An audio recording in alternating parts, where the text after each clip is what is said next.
Nous sommes de retour sur le plateau du Glénat BD Festival, ravi d'être avec vous pour les 2 prochaines heures consacrées à la science-fiction. Nous avons regroupé un plateau de spécialistes des œuvres de science-fiction. On va discuter de la science-fiction moderne, la science-fiction du passé, de l'évolution de la science-fiction dans les œuvres de bande dessinée, mais aussi dans toutes les œuvres ici. Avec moi pour en discuter autour du plateau, je suis toujours en compagnie de Sylvain Ferret. Bonjour Sylvain, comment ça va ? Ken. Il est là, ouais. C'est incroyable. Je bouge pas, je reste là. Tu ne bouges pas, tu restes là et en plus tu nous fais le plaisir d'être ici pour dessiner une nouvelle planche, à proposer toi-même de pouvoir faire ça, étant donné qu'on a des moyens exceptionnels aujourd'hui mis en place pour pouvoir mettre en avant nos auteurs. C'est un plaisir évidemment de te retrouver sur ce plateau. On rappelle, tu es l'auteur de Talion, dont le premier album est sorti en ce début d'année. Je suis en compagnie aussi de Lloyd Cherry. Bonjour Lloyd, comment ça va ? Salut Ken, merci de l'invitation.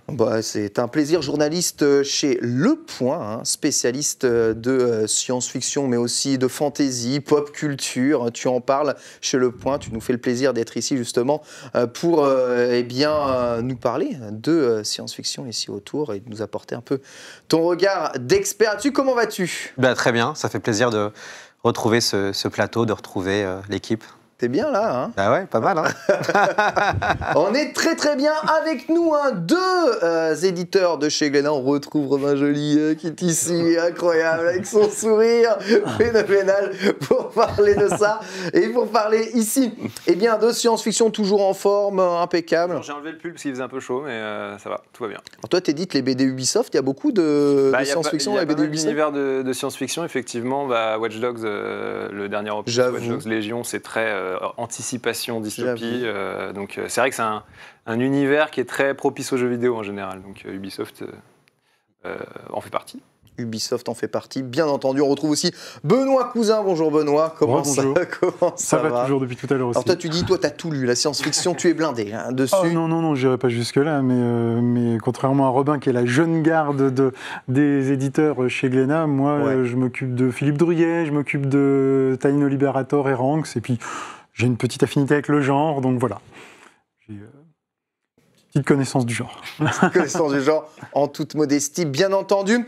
Une mauvaise nouvelle, cela dit, mais François Durper ne pourra pas être avec nous sur le plateau. Voilà, petits empêchements qui l'empêchent d'être présent. Il était le scénariste et du coup co-auteur de la BD, le dernier livre sorti chez Glénat. Il aurait voulu en parler un tout petit peu, mais malheureusement, on n'a pas la chance de pouvoir l'avoir sur le plateau. Cela dit, on a quand même un petit trailer de sa BD. On va diffuser ça ici et discuter un peu après du pitch de l'œuvre.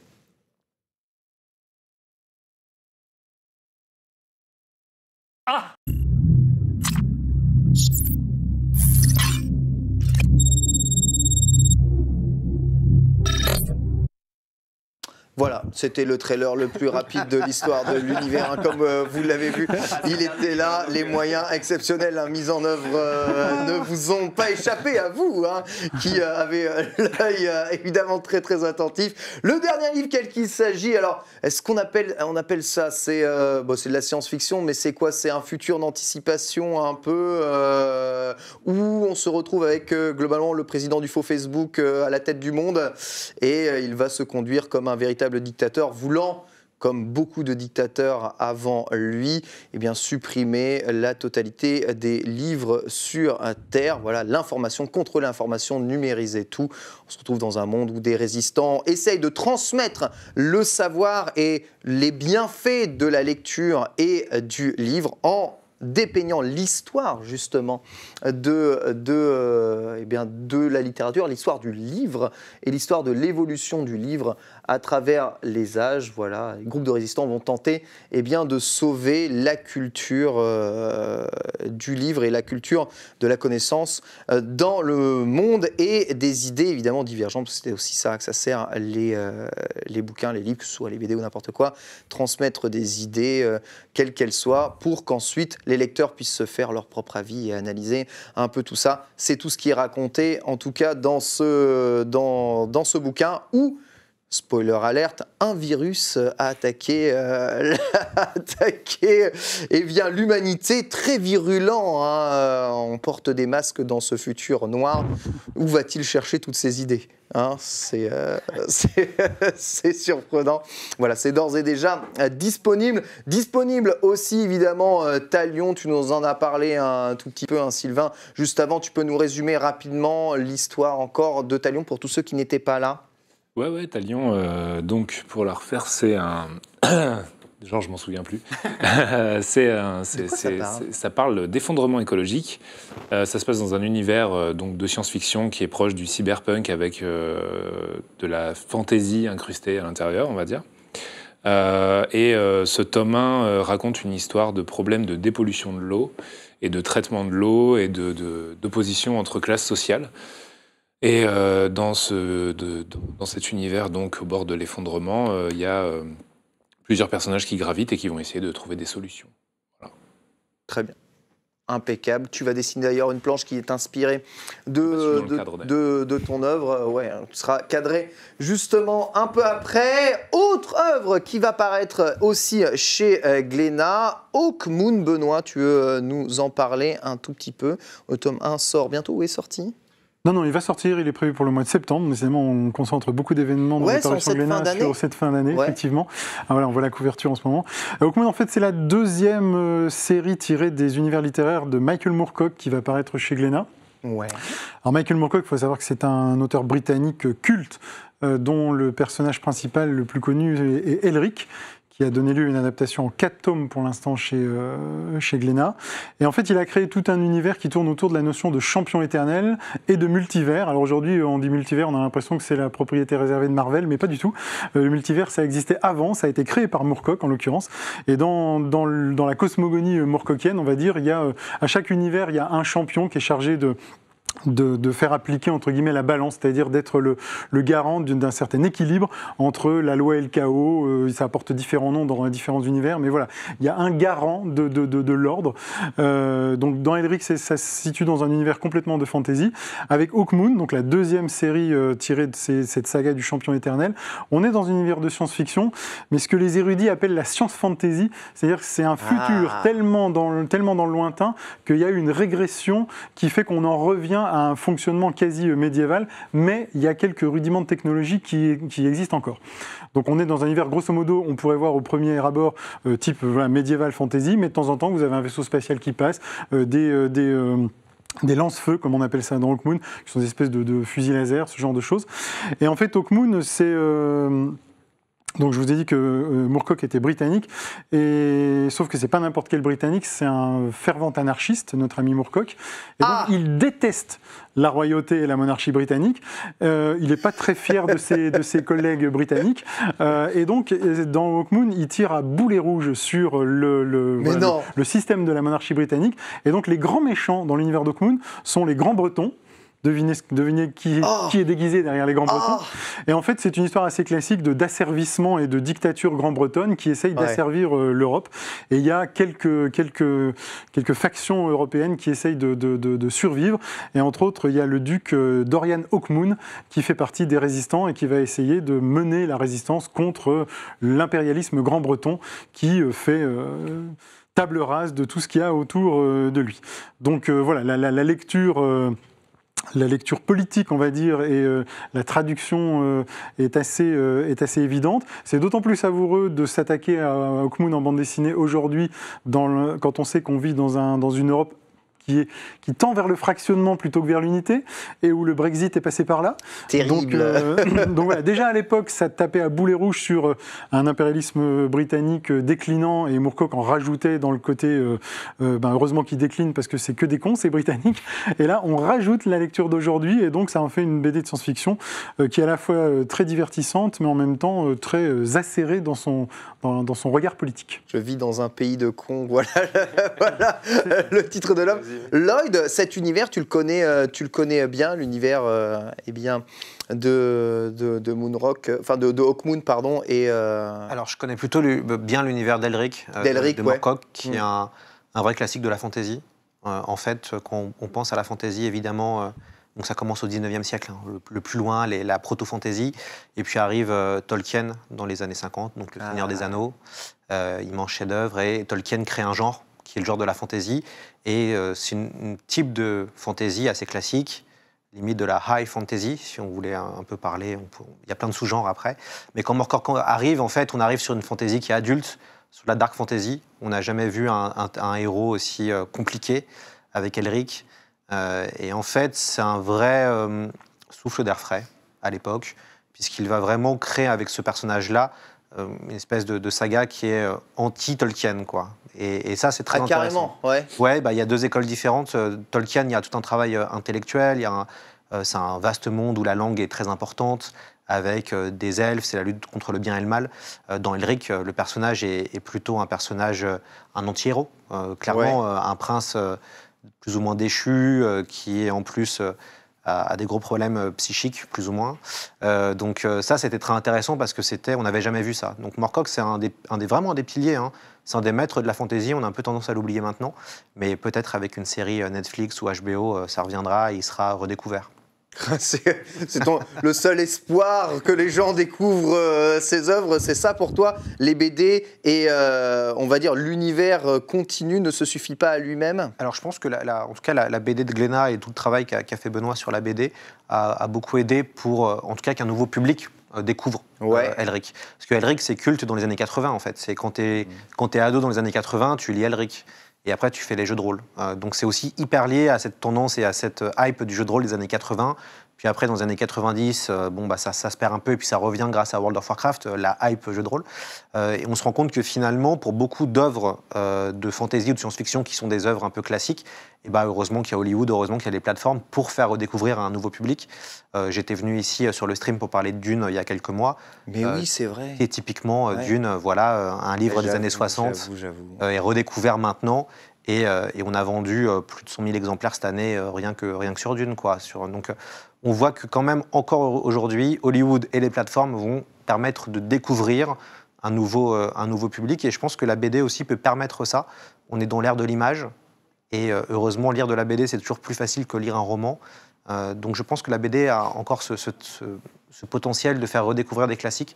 Je vois derrière nous, il y a Frankenstein de Georges Besse, adaptation de Mary Shelley. C'est un chef-d'œuvre, hein, Georges Besse. Il avait déjà fait Dracula chez Glénat, là il fait Frankenstein. Ça fait vraiment plaisir de voir que Glénat peut sortir des titres aussi beaux et aussi premium, quoi. Donc non, la BD fait beaucoup pour le genre et permet vraiment de pouvoir redécouvrir des classiques, mais je pense que Robin et Benoît sont d'accord dessus. Justement, je me retrouve vers les éditeurs. Il y a un véritable impact de séries ou de films sur les ventes de BD qui traitent des thèmes identiques. Je pense que la science-fiction et la bande dessinée, ça a toujours été très lié dans l'histoire. Benoît parlait de Drouillet, il y a eu la grande période Métal Hurlant et tout ça. Je pense que c'est un genre qui a toujours été là en toile de fond. Et c'est vrai que c'est un genre aussi qui est en mutation perpétuelle. Et nous, ça nous intéresse forcément de proposer des bouquins qui sont un peu en phase avec ce que les lecteurs d'aujourd'hui ont envie de lire. Et la science-fiction a toujours été, et encore plus aujourd'hui, eu la faveur des lecteurs parce que c'est un genre qui est c'est un genre qui est roi pour parler vraiment de la société. On peut aborder des choses très philosophiques en même temps être dans l'anticipation, parler de politique, on peut parler de fantasy, on peut aller dans des univers autres. Donc c'est un genre qui est vraiment multiple et très intéressant à explorer. Évidemment, Glénat, nous, on a, dans notre histoire, dans l'histoire de la maison, il y a toujours eu de la science-fiction quelque part, et aujourd'hui peut-être encore plus, quoi, effectivement. Et pourtant, c'est compliqué d'avoir de la bonne SF. C'est tout le paradoxe. C'est-à-dire qu'on voit qu'il y a quand même une hype en ce moment autour de la science-fiction. Il y a plein d'éditeurs qui ne font pas de la SF, qui en font maintenant. En BD, il y a de plus en plus de bandes dessinées de science-fiction. Tu penses que c'est lié à quoi ce retour de hype? Globalement, je pense que Netflix en a fait beaucoup pour la SF, d'un point de vue global, puisque Netflix fait beaucoup de séries de SF. Mais si on regarde en France, on va dire qu'il y a une bascule avec Les Furtifs d'Alain Damasio, qui vend 150 000 exemplaires. On n'avait jamais vu ça. Enfin, ça faisait longtemps qu'on n'avait pas eu de tels chiffres pour un roman de SF. Après, il y a eu l'Anomalie, qui a eu un prix Goncourt, qui est un peu de l'ASF, qui est de l'ASF caché. Et puis, on va dire que l'imaginaire, il y a une espèce de hype depuis Game of Thrones au global, depuis les années 2010. Donc, on se rend compte sur que... la fantasy. Sur la fantasy. La fantasy, ça, par contre, c'est quelque chose. Ouais, ça n'a jamais vraiment disparu. Parce que la grosse différence entre la fantasy et la science-fiction, c'est que la fantasy, on s'imagine un univers un peu régressif, tu vois, on retourne, on regarde en arrière, donc il n'y a pas trop de problème à regarder. La science-fiction, au fur et à mesure où on avance dans le temps, notre science, elle évolue, tu vois, et la fiction devient plus de fiction. Tu regardes Retour vers le futur aujourd'hui, je suis désolé, mais ça prend quand même un sacré coup de vieux quand tu sais qu'on a dépassé l'époque de Retour vers le futur. Justement, comment on définit la science-fiction aujourd'hui, au final ? C'est quoi une œuvre de science-fiction ? C'est quoi la science-fiction ? Déjà, j'ai trouvé que ces deux termes ont toujours été contradictoires pour moi qui suis scientifique, tu vois, parce que la science, c'est le savoir, donc c'est pas la fiction. Hein. C'est soit c'est la science, soit c'est la fiction, mais ça peut pas être les deux. Hein. Mais aujourd'hui, comment est-ce qu'on définit le genre ? En fait, ce qui se passe, c'est que le genre est assez ancien. Il existe, il y a de la proto-SF même. On peut remonter à Cyrano de Bergerac, si on veut faire vraiment le pionnier de quelque... Bah ouais, parce qu'il souhaite aller sur la Lune. C'est vrai, j'avoue. Donc la proto-SF, il y en a au 19e siècle, mais elle arrive au 19e siècle. En gros, globalement, on dit que c'est Jules Verne et H.G. Wells qui vont créer le genre. Donc Jules Verne, c'est 20 000 lieues sous les mers. H.G. Wells, La machine à remonter le temps, L'homme invisible, La guerre des mondes. Et puis ça va se développer. La France est un des créateurs du genre. On a souvent tendance à l'oublier. On est un pays qui méprise un peu le genre, mais alors qu'on est un des créateurs vraiment du genre. Et ce qui se passe, c'est que maintenant, sur la SF, il y a plein de sous-genres de SF. Et ce qui est intéressant, c'est que la science-fiction, elle est maintenant omniprésente. On l'a trouvé dans les jeux vidéo, en série TV, et en BD, en roman. Et en fait, là, récemment, il y avait une grosse hype autour de la dystopie. Donc La Servante écarlate, 1984, Le meilleur des mondes. Et puis là, il y a eu après un petit moment post-apo, puis ça tombe bien, parce qu'avec la pandémie, on a l'impression que le post-apo, la réalité rattrape la fiction. Quand on voit ce qu'on a vécu, on se dit, finalement, on a déjà vu ça dans des œuvres de SF. Le post-apo, c'est de la fiction, mais c'est pas trop... Si, ça peut dériver en science-fiction, quoi. Walking Dead, c'est du post-apo. Oui. Post-apocalyptique zombie. Alors, il y a deux genres, il y a le post-apo, la fin du monde, et le zombie. Donc, c'est deux genres qui se mélangent. Et c'est vrai que c'est pas toujours évident, parce qu'il y a plein de sous-genres. Mais quand il y a de l'anticipation, quand il y a quelque chose d'un peu futuriste, on peut dire que c'est de la science-fiction. Voilà. Quand on se dit qu'il y a des choses qui n'existent pas à l'intérieur de l'œuvre ou de la BD, encore chez nous, on peut se dire que c'est de la SF. Et ce qui est rigolo, c'est qu'on parle de BD de SF. Les pionniers, on les connaît en tout cas en franco-belge. C'est Black et Mortimer avec Le secret de l'Espadon, qui imagine qu'une armée tibétaine envahisse le monde. On a évidemment Hergé, Objectif Lune, on a marché sur la Lune. Voilà. Avant les Américains, il y avait Tintin. J'avoue, incroyable. Et même, ce qui est intéressant, c'est qu'on voit qu'il y a des basculements avec le cinéma. Ça veut dire qu'à partir de 2000 ans, c'est de l'espace, en 1968, il va y avoir une espèce d'explosion et d'une ouverture sur la SF. Et on va y avoir des BD cultes, notamment Valérian et Laureline. Mézières, le dessinateur, est décédé il n'y a pas très longtemps. Et ça a été une des premières BD de space opéra. Presque au même moment arrive Yoko Tsuno. Donc la SF, elle est aussi reliée, et ça c'est intéressant, le cinéma a fait beaucoup pour la SF aussi. Ainsi que le petit écran. On a raté la hype Star Trek, mais en Europe, c'était fou. Italie, Allemagne, États-Unis, quand Star Trek est sorti, c'était incroyable, quoi. Donc le petit écran, le grand écran, on fait beaucoup pour la SF. Donc c'est un genre qui est quand même très visuel. De base.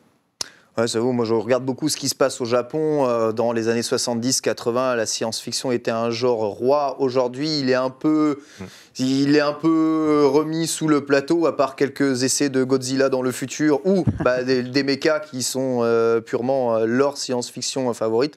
On tombe plus dans l'isekai, et quand on tombe dans l'isekai, on tombe souvent dans la fantasy plus que la science-fiction. À votre avis, pourquoi aujourd'hui on choisit le genre science-fiction ? Pourquoi certains auteurs choisissent ce genre-là pour pouvoir exprimer ce qu'ils ont à dire ? En fait, dans l'histoire du genre, c'est un petit peu paradoxal, parce que les années 80, c'est l'explosion du cyberpunk. Ouais. Et effectivement, c'est la énième transformation du genre science-fiction. Et c'est en même temps un moment où on va être confronté à un paradoxe, c'est que très vite, la réalité va rattraper la fiction. C'est-à-dire que dès qu'on arrive dans l'ère d'Internet, on est dans le cyberpunk concrètement, et le cyberpunk devient d'une certaine manière obsolète. Et donc c'est là qu'il y a eu ce retour vers la fantasy très fort, je parle en littérature, et là on a le succès délirant de Game of Thrones, des bouquins de Raymond Feist ou de ce genre d'auteurs, et la science-fiction a marqué un temps de recul. Et puis finalement la science-fiction aujourd'hui regagne un peu du terrain en assumant complètement son côté lecture sociale et prospective sociale, plus que d'imaginer des voyages intergalactiques ou des choses comme ça. Je trouve, à mon avis, que la science-fiction d'aujourd'hui, elle est très commenter le monde d'aujourd'hui en le décalant légèrement vers le futur, mais on est sur des problématiques écologiques, on est sur des problématiques de ce genre-là, et donc la science-fiction est redevenue légitime d'une certaine manière pour parler du monde d'aujourd'hui avec ce léger décalage fictionnel. Mais après, il y a aussi un autre souci, je dirais, qui est très franco-français, c'est l'acceptation du label science-fiction. L'œil le disait très justement tout à l'heure. Vous le marquez, Glénat, sci-fi, si c'est une œuvre de science-fiction en dessous? Non, c'est l'imaginaire graphique tel qu'il est mis en scène qui démontre qu'on sera dans tel ou tel univers, dans le polar ou la science-fiction, mais on ne codifie pas, comme il peut y avoir dans la littérature de poche, par exemple, des collections plus spécifiques. Mais la France a un vrai problème avec la science-fiction et ne l'assume pas, tout simplement. Un problème? On est l'un des fondateurs du genre, hein, Jules Verne, encore une fois, mais aujourd'hui, on dit science-fiction. Les médias principaux sont encore un peu en train de se boucher le nez en disant « Ah ouais, mais science-fiction, c'est pas très très sérieux ». Alors que pourtant... C'est Star Wars, quoi. Ouais, c'est ça, c'est un truc pour ados attardés. Alors, on a beaucoup évolué depuis. Il l'a placé léger comme ça. Non, mais il y a encore... Alors, comme une lettre à la poste, Lloyd, il en PLS. Non, mais attendez, avant de faire de la bande dessinée, j'ai fait de la littérature de SF et j'ai vécu ça, hein, l'attaché de presse qui essayait de proposer un roman de SF qui était adoré par tout le milieu SF vers les médias généralistes. Et réellement, les médias généralistes se pincent les nez en disant « Ah non, mais on ne peut pas parler d'un bouquin comme ça, c'est de la SF ». Alors à côté de ça, on a des auteurs comme Houellebecq, comme Bec BD, qui revendiquent totalement leur culture SF, leur adhésion à la SF, leur adoration de la SF, qui parfois en écrivent eux-mêmes, hein, parce que les particules élémentaires, on pourrait le labelliser science-fiction, que ça ne serait pas choquant, honnêtement, ou d'autres bouquins de Houellebecq, pardon. Mais il y a une vraie dichotomie. Hein. Quand on fait de la SF mais qu'on est vendeur, on est l'auteur qui vend bien, mais on oublie le genre. Quand on est moins bankable, ou on a un succès moins important, là, on est bien étiqueté science-fiction, mais on n'est pas assez sérieux. Et ce qui fait que c'est un vrai souci. Et on a heureusement quelques auteurs qui font la passerelle entre les deux. Damasio, aujourd'hui, clairement, c'est l'auteur de SF qui a franchi le cap. Mais un auteur comme Bernard Werber, aujourd'hui, il écrit de la SF depuis toujours. Mais on va en librairie acheter le nouveau Werber, parce que c'est une marque en tant que telle, Bernard Werber. On ne dit pas, je voudrais un roman de science-fiction, et on va vers Bernard Werber. Donc tout ça, c'est très paradoxal et c'est très français. Et pourtant, il y a deux œuvres cultes qui ont été adaptées par les Américains à plusieurs reprises. 20 milieux sous les mers de Jules Verne, qui est un des livres les plus vendus de tous les temps, internationalement. Et Les Visiteurs. Et voilà, Les Visiteurs. et puis, il y a La planète des singes de Pierre Boulle. C'est un des rares films qui a eu un Oscar, quoi. Donc, c'est un bouquin français. Il y a eu deux livres de Pierre Boulle qui ont été adaptés et qui ont des Oscars, La planète des singes et Le pont de la rivière Kwai. Et en fait, ce qui est rigolo, c'est que quelqu'un comme Pierre Boulle, comme Barjavel, encore un immense auteur, La Nuit des Temps, c'est 2,5 millions d'exemplaires en France vendus. C'est des auteurs qui vont être vendus en littérature blanche, qui vont être marketés en blanche. Pareil pour George Orwell. Et un des rares auteurs à assumer le côté SF, qui est respecté en France et qui vend, c'est Philippe K. Dick.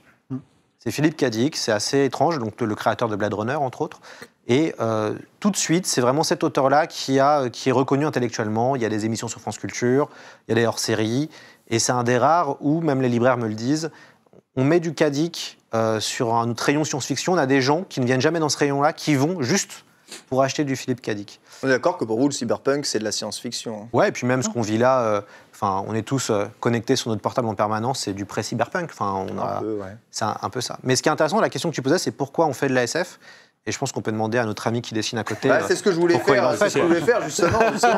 Laissez-moi tranquille. Tu me dis, oui, c'est de la SF, mais c'est pas vraiment de la SF ce que je fais. Talion, c'est pas vraiment de la hard SF, on va dire. Quoi. Je suis d'accord avec lui. Il n'y a pas de grosses bases scientifiques. Il y a même des énormes incohérences scientifiques dans Talion, puisque on est vraiment à la frontière de la fantasy. Donc je pense qu'on est plus proche de la fantasy avec une skin science-fiction cyberpunk. Mais voilà, il n'y a pas de recherche de coller à une cohérence scientifique. Il y a plein de name-dropping un peu SF, quoi. Mais c'est un enrobage. le fond de l'histoire, c'est pas la technologie, c'est pas les grandes thématiques de la science-fiction, quoi. Même si, oui, il y a les dangers du progrès, etc., avec l'écologie, ça peut en faire partie. De toute façon, la SF, le spectre, il est tellement large qu'on peut y rentrer. Mais il y a beaucoup de parts de rêve et d'irréel dans Talion, et il y a une énorme incohérence scientifique. C'est un monde dans lequel les humains survivent sans qu'il y ait de flore ni de faune. Il n'y a plus rien. Il n'y a plus que des humains et des matériaux, quoi. Il n'y a plus de matière organique, il y a plus, voilà. Donc déjà, tout repose sur une énorme incohérence scientifique. Donc voilà, c'est pour ça que je dis que c'est plus proche de la fantaisie, mais soit faites-moi rentrer dans la SF. T'as trouvé un terme pas mal, c'est le cyberpunk gothique. C'est quand même un sous-genre. Je sais pas si je veux m'en réclamer la paternité ou si c'est Robin, je sais plus. Je sais plus, c'était une On a fait ça en même temps. Je crois. Bon, c'est peut-être moi.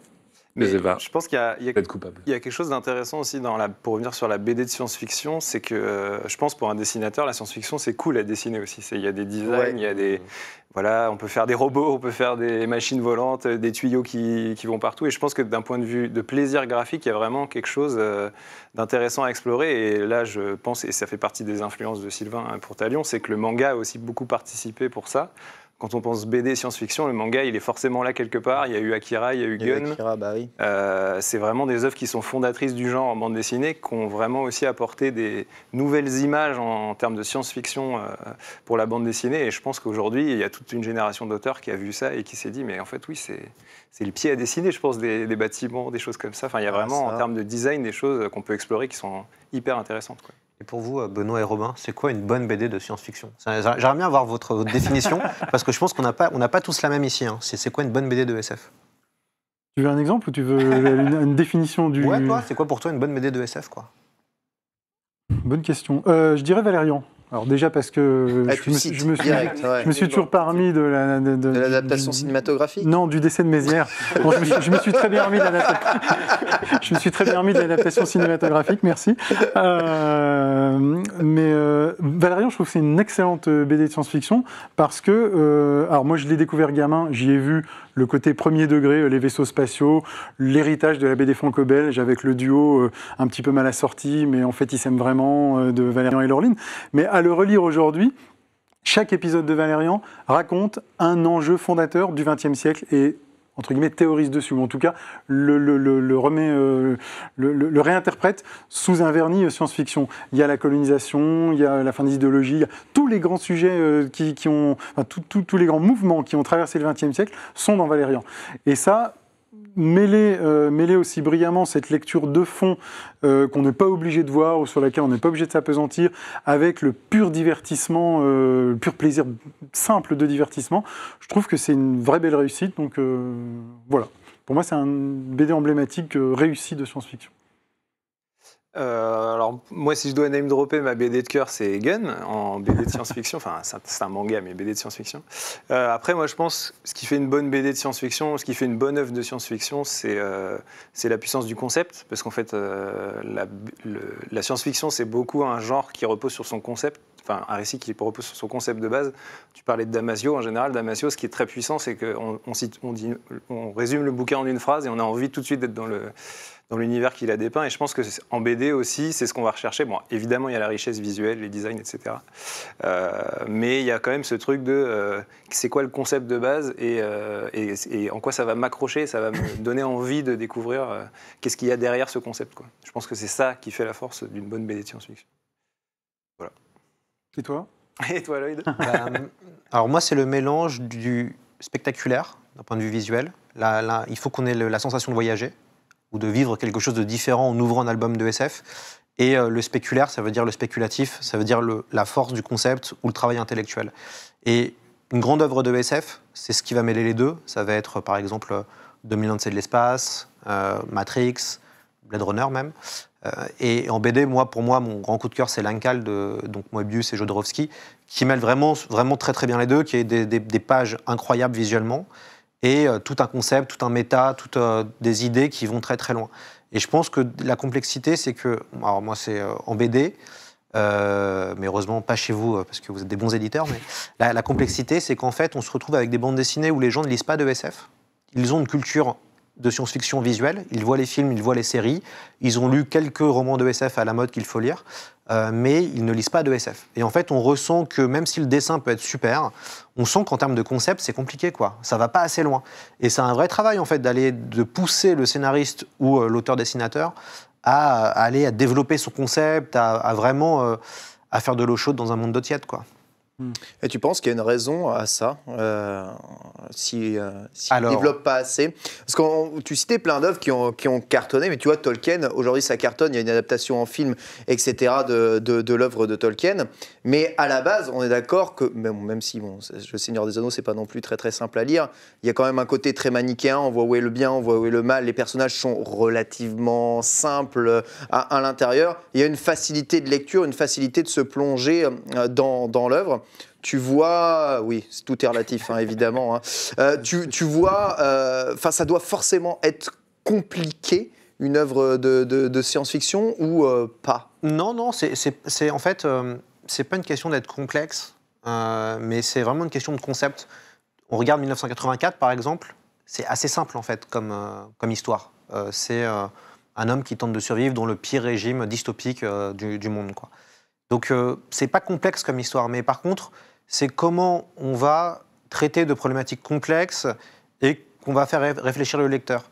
C'est ce qu'a dit très bien Benoît sur Valérian et Laureline. Valérian et Laureline, c'est totalement ça. C'est-à-dire qu'on voyage, il y a des planches magnifiques, et en même temps, d'un point de vue très subtil, on réfléchit autour de la société. Et ça, c'est pas donné à tout le monde. Et puis après, pourquoi on n'y arrive pas?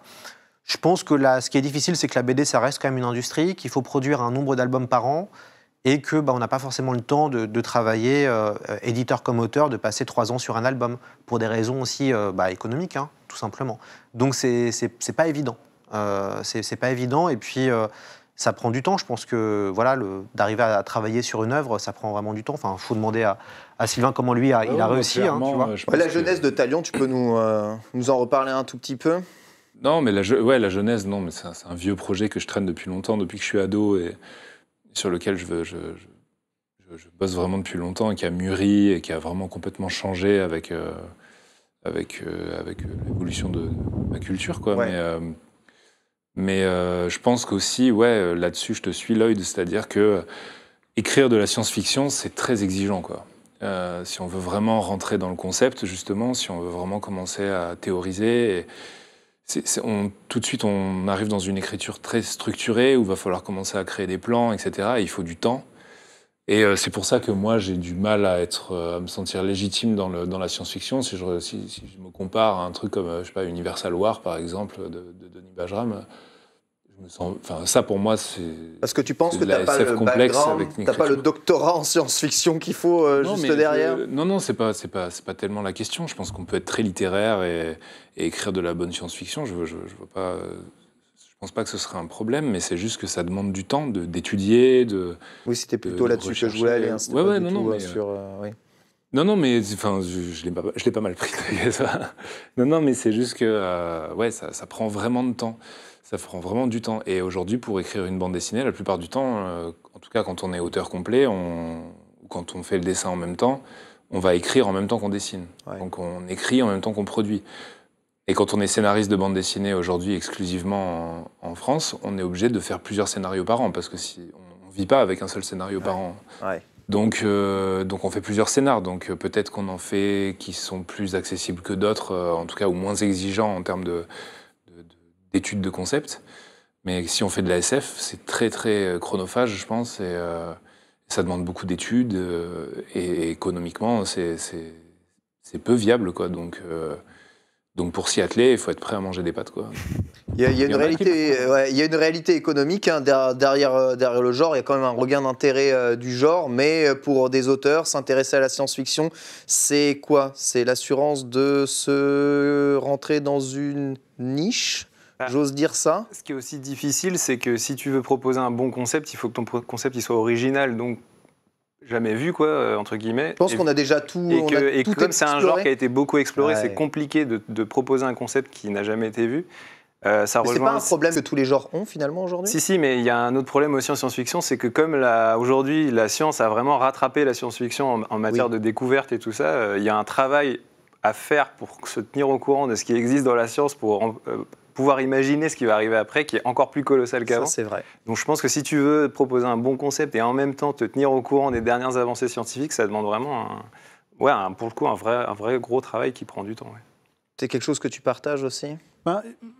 En vous écoutant, ça me faisait penser à quelque chose, et tu as été le premier à mettre le doigt dessus, c'est qu'il y a un truc qui fait peur aussi en science-fiction, c'est qu'il y a science dans l'intitulé de science-fiction, et on a l'impression qu'il faut avoir le doctorat de physique quantique pour être capable de se lancer dans la SF, alors que pas du tout. Star Wars s'en fout complètement. Exactement, et moi, à titre personnel, j'en ai rien à foutre de la science, et ça ne m'intéresse pas plus que ça. Il y a effectivement un sous-genre de la science-fiction qui s'appelle la hard science, qui est beaucoup écrit parfois par des chercheurs ou des scientifiques eux-mêmes, et là, effectivement, la fusée, elle est décrite avec le moindre détail, le canon à protons, poète, machin truc qui fait avancer la fusée. On s'en fout quelque part. C'est pas important. La science-fiction, on parlait de définition tout à l'heure, quelque part, revenir à la définition de la science-fiction, c'est s'interroger sur le futur. Mais le futur, ça peut être après-demain, sans qu'il y ait de transformation fondamentale, mais il y a juste un petit truc qui évolue et qui soit nouveau. Encore une fois, on n'est pas obligé d'avoir un doctorat scientifique pour pouvoir faire de la science-fiction intelligente. Tout revient à la notion de concept dont parlait Robin. Si on a un bon concept, on peut faire quelque chose de novateur, sans réinventer la roue non plus, mais on peut apporter un éclairage différent et on sera tout à fait légitime. En vous écoutant, je pensais à un film assez peu connu, qu'un film espagnol qui s'appelle Los Cronocrímenes. Pardonnez-moi pour mon espagnol qui est peut-être pas génial. Il s'appelle Time Crimes pour l'exploitation internationale. C'est un film sur le voyage dans le temps, qui a été fait avec un budget de rien du tout, et c'est hyper intelligent sur les notions de paradoxe temporel et de choses comme ça, mais ça se passe dans le monde d'aujourd'hui, il n'y a même pas d'extrapolation dans le futur avec des vaisseaux spatiaux ou quoi que ce soit. Et en l'occurrence, il y a un type qui va juste la technologie n'existe pas, partant de là. C'est ça, mais il y a un artifice dans le film dont je ne sais même plus quel est son détail qui permet de voyager dans le temps. Et après, tout n'est que boucle temporelle et paradoxe temporel. Et le héros va se retrouver à se voir lui-même dans le futur, enfin dans une autre temporalité. Et en fait, si ma mémoire est bonne, où il se met un sac en papier sur le visage, où il s'enroule le visage avec du PQ pour ne pas se reconnaître. Mais voilà, on peut faire de la très bonne science-fiction et parler de voyage dans le temps avec du PQ. Avec du PQ. Donc, voilà, donc c'est les moyens du coup, c'est pas le. Oui, mais c'est pas l'étude de concept et c'est pas l'écriture qui. Ouais, c'est ça. Mais j'en reviens effectivement. Si le concept est bon et si c'est bien raconté, on peut faire sans doctorat et on peut faire sans moyens délirants. Récemment, il y a la série de Netflix qui cartonne, c'est Archive 81, qui est en fait un podcast et donc qui mélange science-fiction et horreur. Et c'est un podcast américain et Netflix a décidé de l'adapter. Et qu'on écoute le podcast, qui n'est qu'une quinzaine d'épisodes de 15 minutes, qui est la saison 1 que Netflix a adapté, c'est assez génial de voir que finalement, avec quelques comédiens... C'est un podcast joué du genre jeu de rôle ? Ouais, c'est un podcast scénarisé. Ou des trucs comme ça, oui, d'accord. C'est un podcast scénarisé. Ok. Et finalement, c'est des épisodes de 15 minutes. Et voilà, je crois qu'il y a que 10 épisodes ou 15 épisodes grand max, de 15 minutes à chaque fois. Concept génial. Et finalement, Netflix adapte, et derrière, en ce moment, c'est la série qui cartonne. Et finalement, il ne fallait pas grand-chose, entre guillemets, parce que c'est une série qui rend hommage à tous les genres de l'horreur, et notamment très Lovecraftienne. Mais ce qui est super, c'est que du coup, il y avait un vent de fraîcheur, parce que on sentait que c'était innovant. Et il y a toute une question du voyage temporel qui est très, très bien traitée. Donc finalement, voilà, il y avait que 2 personnes qui ont écrit ça, ils ont fait leur podcast, ils ont pris des comédiens, ça a marché. Donc ça part vraiment sur cette idée d'avoir un bon concept. De ce que vous êtes en train de me dire, mon œuvre préférée de science-fiction, c'est Dragon Ball, en fait. Il y a tout. Pourquoi pas ? C'est ce que j'allais dire. Bon, je vais encore ramener ça au manga, mais je pense que là où ils sont forts dans le manga, c'est qu'ils ont la force d'assumer leur concept. Des fois, c'est des trucs qui sont vraiment... qui partent très loin, mais ils sont totalement assumés. Peut-être que nous, en France, on a cette réserve ou cette peur de ne pas être pris au sérieux si on a un concept complètement barré, alors que c'est vrai que les Japonais, eux, ils ne se privent pas trop en général, ils vont très très loin dans les concepts. Et oui, Dragon Ball, l'auteur s'est lancer un space opéra pour aller s'affronter en kung-fu sur une planète alien. Voilà, où j'ai une capsule, je la jette par terre, c'est une maison qui apparaît. Let's go. Voilà, le concept est cool, donc ça existe, quoi. Mais c'est vrai que ça dépend aussi vraiment à ce niveau-là des éditeurs et de leur culture SF et de leur appétence à ça. Benoît et Robin, ils aiment la SF, ils aiment le genre, donc ils ont une connaissance du genre. Et ça permet aussi de produire des bonnes choses. C'est quand aussi notre interlocuteur, en tout cas qu'on propose un projet, il est réceptif parce que ça l'intéresse intellectuellement, parce que ça lui plaît. Et là, c'est intéressant aussi. Et c'est pas évident parce que faut faire ce travail d'aller lire d'autres bouquins, d'aller se cultiver, d'aller en plus de tout ce qu'on a à faire. Mais aussi que ça aide quand l'éditeur est vraiment fan du genre. Là, on vit évidemment la pandémie de Covid-19. C'est quelque chose qui traite un peu, on l'a dit, peut-être du post-apocalyptique. Bon, on n'est pas encore dans l'apocalyptique, mais c'est une pandémie qui a inspiré, par exemple, le dernier livre. Est-ce que vous sentez que les auteurs ont envie de s'inspirer de ce qui se passe justement actuellement pour écrire des œuvres de science-fiction? Vous sentez que ça allait relancer un genre ou peut-être relancer une forme de genre dans le post-apo avec une vision peut-être différente du post-apocalyptique? Je pense qu'à l'inverse... on en a marre? Ouais, et je pense que c'est vraiment le space opéra qui va revenir en force. Ah ouais. La notion de voyage, de découvrir des planètes. Ah ouais. Je pense que après parce qu'on a eu plusieurs cycles de mode en termes de SF, on a eu de la dystopie, donc avec l'arrivée des réseaux sociaux qui, pas falsifiaient des élections, mais qui pouvaient impacter des élections. Je pense l'élection de Donald Trump, plus la hype, la servante écarlate, voilà, les fake news. Donc tu avais un côté un peu dystopique. Là, le post-apo, il y a une grande hype zombie, post-Walking Dead, avec plein d'histoires zombies, plus là, ce qu'on vit en pandémie. Je pense qu'on va retourner vers quelque chose, le voyage, l'aventure, l'espace, un peu sortir de notre réalité. Et je miserais plutôt sur ça. Netflix veut adapter Le problème à trois corps de Liu Cixin, qui est la dernière pépite de la SF actuellement, qu'il faut vraiment lire. Donc je pense qu'on va plutôt aller vers du space-up pour un peu voyager, un peu nous sortir de la planète Terre. D'ailleurs, c'est un des sujets de Don't Look Up, d'ailleurs. Complètement.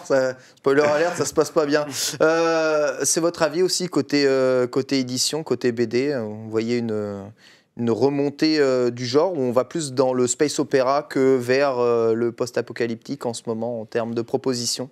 Pour le moment, en tout cas, moi, dans mes contacts, dans les projets sur lesquels je suis amené à travailler, j'ai pas entendu d'auteurs dire « Ah, formidable, il y a un air du temps qui est tellement SF qu'il va falloir essayer de transformer ça en œuvre ». J'ai pas ressenti ça pour le moment. Mais je suis complètement d'accord avec Lloyd sur le côté retour au space-up pour justement plutôt se changer les idées. Et de manière générale, ce qui est intéressant, on parlait de cycle tout à l'heure, c'est que je partage complètement aussi l'avis de Lloyd sur... Il y a une telle prégnance de l'image aujourd'hui que les séries télé, le cinéma, la bande dessinée, les jeux vidéo se sont effectivement emparés d'un imaginaire qui était jusqu'à encore il y a peu une culture geek un peu réservée à des ados attardés. On va dire maintenant, c'est généralisé, c'est mainstream, tout le monde connaît, tout le monde maîtrise, tout le monde apprécie. Et ce qui est intéressant, et ça rejoint ce que je fais par exemple avec Moorcock, c'est que, mine de rien, d'une part, entre autres, au niveau de l'audiovisuel, il y a tellement de plateformes, il y a tellement de tuyaux pour diffuser de la création que ils ont besoin d'être approvisionnés, ces tuyaux. Ils ont besoin de proposer de nouvelles séries, de nouveaux films, parce qu'il y a une énorme demande. Et comme la science-fiction est revenue vraiment de manière très prégnante dans l'air du temps, mais ça vaut aussi pour la fantasy, il faut nourrir en histoire. Et quelque part, ça entraîne tout ça, un retour aux origines, parce que mine de rien, l'origine de tous ces courants, c'est la littérature, et c'est plein de pépites littéraires. Et donc, on en revient à, en fait, d'où elle vient toute cette origine de la science-fiction et de la fantasy, et faisons redécouvrir au public d'aujourd'hui, les classiques intemporels. Ok, c'est très bien qu'il y ait eu Game of Thrones, mais aujourd'hui, voilà, il y a Fondation qui vient d'arriver sur Apple. Voilà, sur Apple. Il y a un retour très fort aux origines littéraires, et je trouve ça très bien parce que effectivement, c'est jamais rendre que. Fondation, c'est issu du. C'est Asimov de littérature. Excusez-moi, alors là, mais. C'est Asimov qui est un des plus grands écrivains de SF, donc. Pardon, vraiment, je ne savais pas du tout. Si, voilà. Donc tu sais maintenant. Extraordinaire. Asimov, il vend en moyenne entre 50 000 à 80 000 livres par an, toujours. C'est un auteur des années 30-40. C'est énorme. Et Fondation est considéré comme une des plus grandes œuvres de SF. Dans les 10 meilleures œuvres de SF de tous les temps, il y a Fondation dedans, forcément. Et l'adaptation est bonne? Vous avez vu à peu près quelques épisodes? Moi, j'ai pas vu. J'ai commencé à regarder. Moi, je trouve que c'est une bonne adaptation parce que pour le coup, ça change complètement du roman. Parce que je pense que si on avait adapté stricto sensu le roman, on serait un petit peu emmerdé. Parce que c'est un roman qui est beaucoup, très intellectualisé, descriptif. Il se passe pas grand-chose en vrai dans le premier roman de Fondation. Et donc là, ils ont vraiment amené du sel pour qu'il y ait un peu de la matière narrative. J'ai vraiment vu que le tout début, donc je ne peux pas savoir comment ça va donner. Mais en tout cas, en termes de moyens, c'est assez bluffant. C'est du grand spectacle de SF. Ouais, donc c'est plutôt agréable à regarder. C'est une bonne production. Pour venir à ce que tu disais, c'est hyper intéressant. Tu as soulevé la question de qu'est-ce que veut dire aussi l'auteur. Et en fait, moi, par exemple, j'attends pas qu'un auteur ou qu'un scénariste de BD me donne son avis sur le monde. Ça ne m'intéresse pas dans le fond. Là, je vois, c'est hyper intéressant. Je vois Les Maîtres de l'Orge, saga scénarisée par Van Damme. c'est exceptionnel. Van Damme, c'est un des meilleurs scénaristes de sa génération. Je pense qu'il a fait 13, Torgal, Largo Winch, Les Maîtres de l'Orge, pour moi, et SOS Bonheur. C'est vraiment 5 œuvres vraiment géniales. Est-ce que j'ai envie de savoir qu'est-ce que pense Van Damme du monde? Moi, ça ne m'intéresse pas. Par contre, j'adore vraiment ces BD. Et je pense que c'est aussi il y a aussi ce truc-là, c'est qu'on est aussi dans une époque où on attend absolument que l'auteur il ait une vision du monde ou qu'il donne son avis.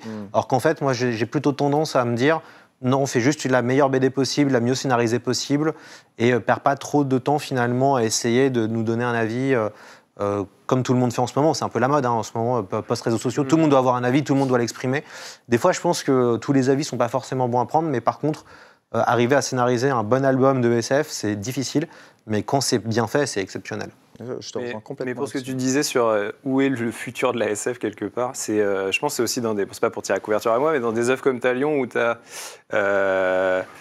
un côté très syncrétique, ça mélange des influences, il y a de la fantasy, il y a de la science-fiction, il y a un imaginaire d'auteur qui s'est nourri de plusieurs choses et qui propose quelque part une nouvelle science-fiction. Je pense que c'est aussi là, il y a eu la série Arcane aussi sur Netflix, qui est un chef-d'œuvre que moi j'incite tout le monde à regarder, c'est vraiment incroyable.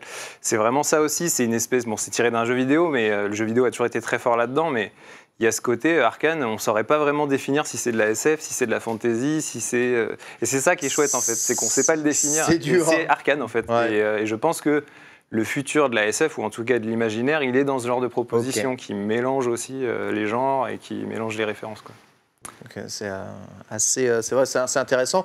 Du coup, vous citez beaucoup de séries quand même aujourd'hui quand on parle de science-fiction. C'est le format roi pour adapter des œuvres de science-fiction, pour faire parler des œuvres de science-fiction.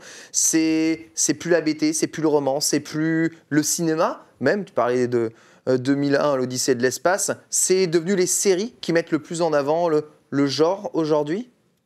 Je ne sais pas si ça met le plus en avant le genre, mais en tout cas, ce qu'on observe, c'est que ce sont les séries qui prennent des risques en termes d'adaptation. C'est-à-dire qu'en gros, globalement, depuis les années 2010 et l'ère Marvel DC, on voit qu'Hollywood est bloqué dans des franchises et il y a une vraie peur de perdre de l'argent et c'est compliqué en tout cas de prendre des risques. On l'a vu avec Blade Runner 2049 qui n'a pas fonctionné. Denis Villeneuve devait faire une trilogie à la base et le film n'a pas marché, donc ils se sont arrêtés là. Dune, c'est une prise de risque pour toi? Dune, c'est une prise de risque pour la Warner. C'est une telle prise de risque pour la Warner qu'ils ont décidé de ne pas tourner les deux films ensemble, de faire juste le premier film, de voir si ça allait fonctionner et après d'activer les financements pour le deuxième. C'est dire. Et pourtant, Dune, c'est une œuvre les plus vendues de science-fiction de tous les temps en France. C'est hyper connu, c'est hyper respecté. Mais même pour un studio hollywoodien maintenant, c'est de prendre un risque. Il n'y a que finalement, moi je vois, il n'y a que sur les plateformes où on voit qu'on va tester plein de choses. Alors après, il y a à boire et à manger, mais il n'y a que les plateformes qui vont aller tenter, qui vont faire The Expanse sur 6 saisons sur Amazon, qui vont aller faire La Servante écarlate sur 5 saisons. Enfin, Game of Thrones, finalement, Hollywood aurait... Véritable prise de risque, Game of Thrones. Ouais, je pense, parce que quand même... Au début, oui. Au début, oui. Oui. Puis on voit bien la différence de budget. Plus ça fonctionnait, plus il y avait de l'argent sur la série, quoi. Donc, donc non, je pense que c'est vraiment les séries TV. Et puis même, il y a eu un rachat massif. Plein d'œuvres de SF et de fantasy ont été rachetées massivement. Le Seigneur des Anneaux, $1 milliard qu'ils veulent mettre sur la série Amazon. Ouais. Moi, j'attends de voir. Ça va être super, mais j'attends de voir. Parce que quand même, mettre $1 milliard dans une série, bon, pourquoi pas, mais why not? Donc ça, c'est intéressant. On voit qu'il y a un vrai enjeu. Et puis, c'est rigolo parce qu'on oublie qu'en fait, les séries, on a déjà connu ça. C'était au 19e siècle. Avec Victor Hugo, Alexandre Dumas, Maupassant, Zola. Eux aussi, Cachetonnet, ils écrivaient leur chapitre toutes les semaines. C'était avant le manga. Ils faisaient ça toutes les semaines. Ils écrivaient leur chapitre. Complètement. Et les gens lisaient ça et adoraient ça. Donc on retrouve aussi cette culture de la sérialisation qu'on a connue, nous, au 19e siècle. Enfin, pas nous, avec des grands. Voilà. Victor, grand copain, Victor. Je connais son père. C'est ça. Donc, on se répète aussi. C'est un cycle de répétition aussi, pas mal.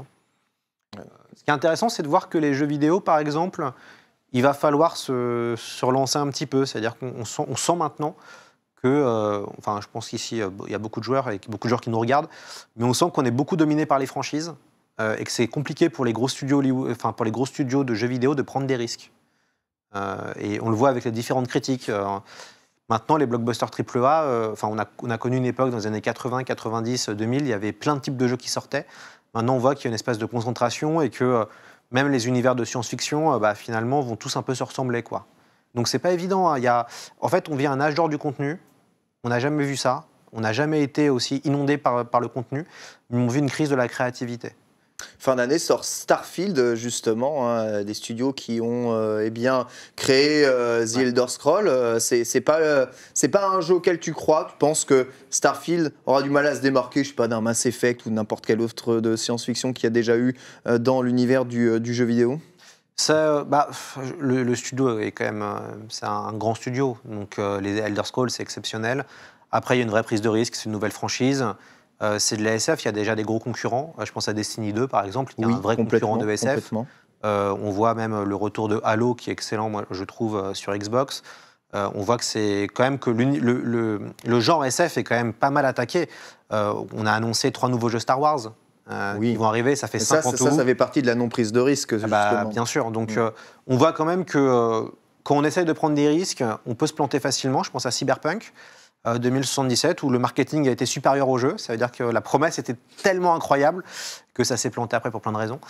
Mais on sent que c'est pas évident d'arriver à imposer des nouvelles licences aussi, parce que on est face aussi peut-être à des joueurs qui veulent pas forcément aller voir ailleurs.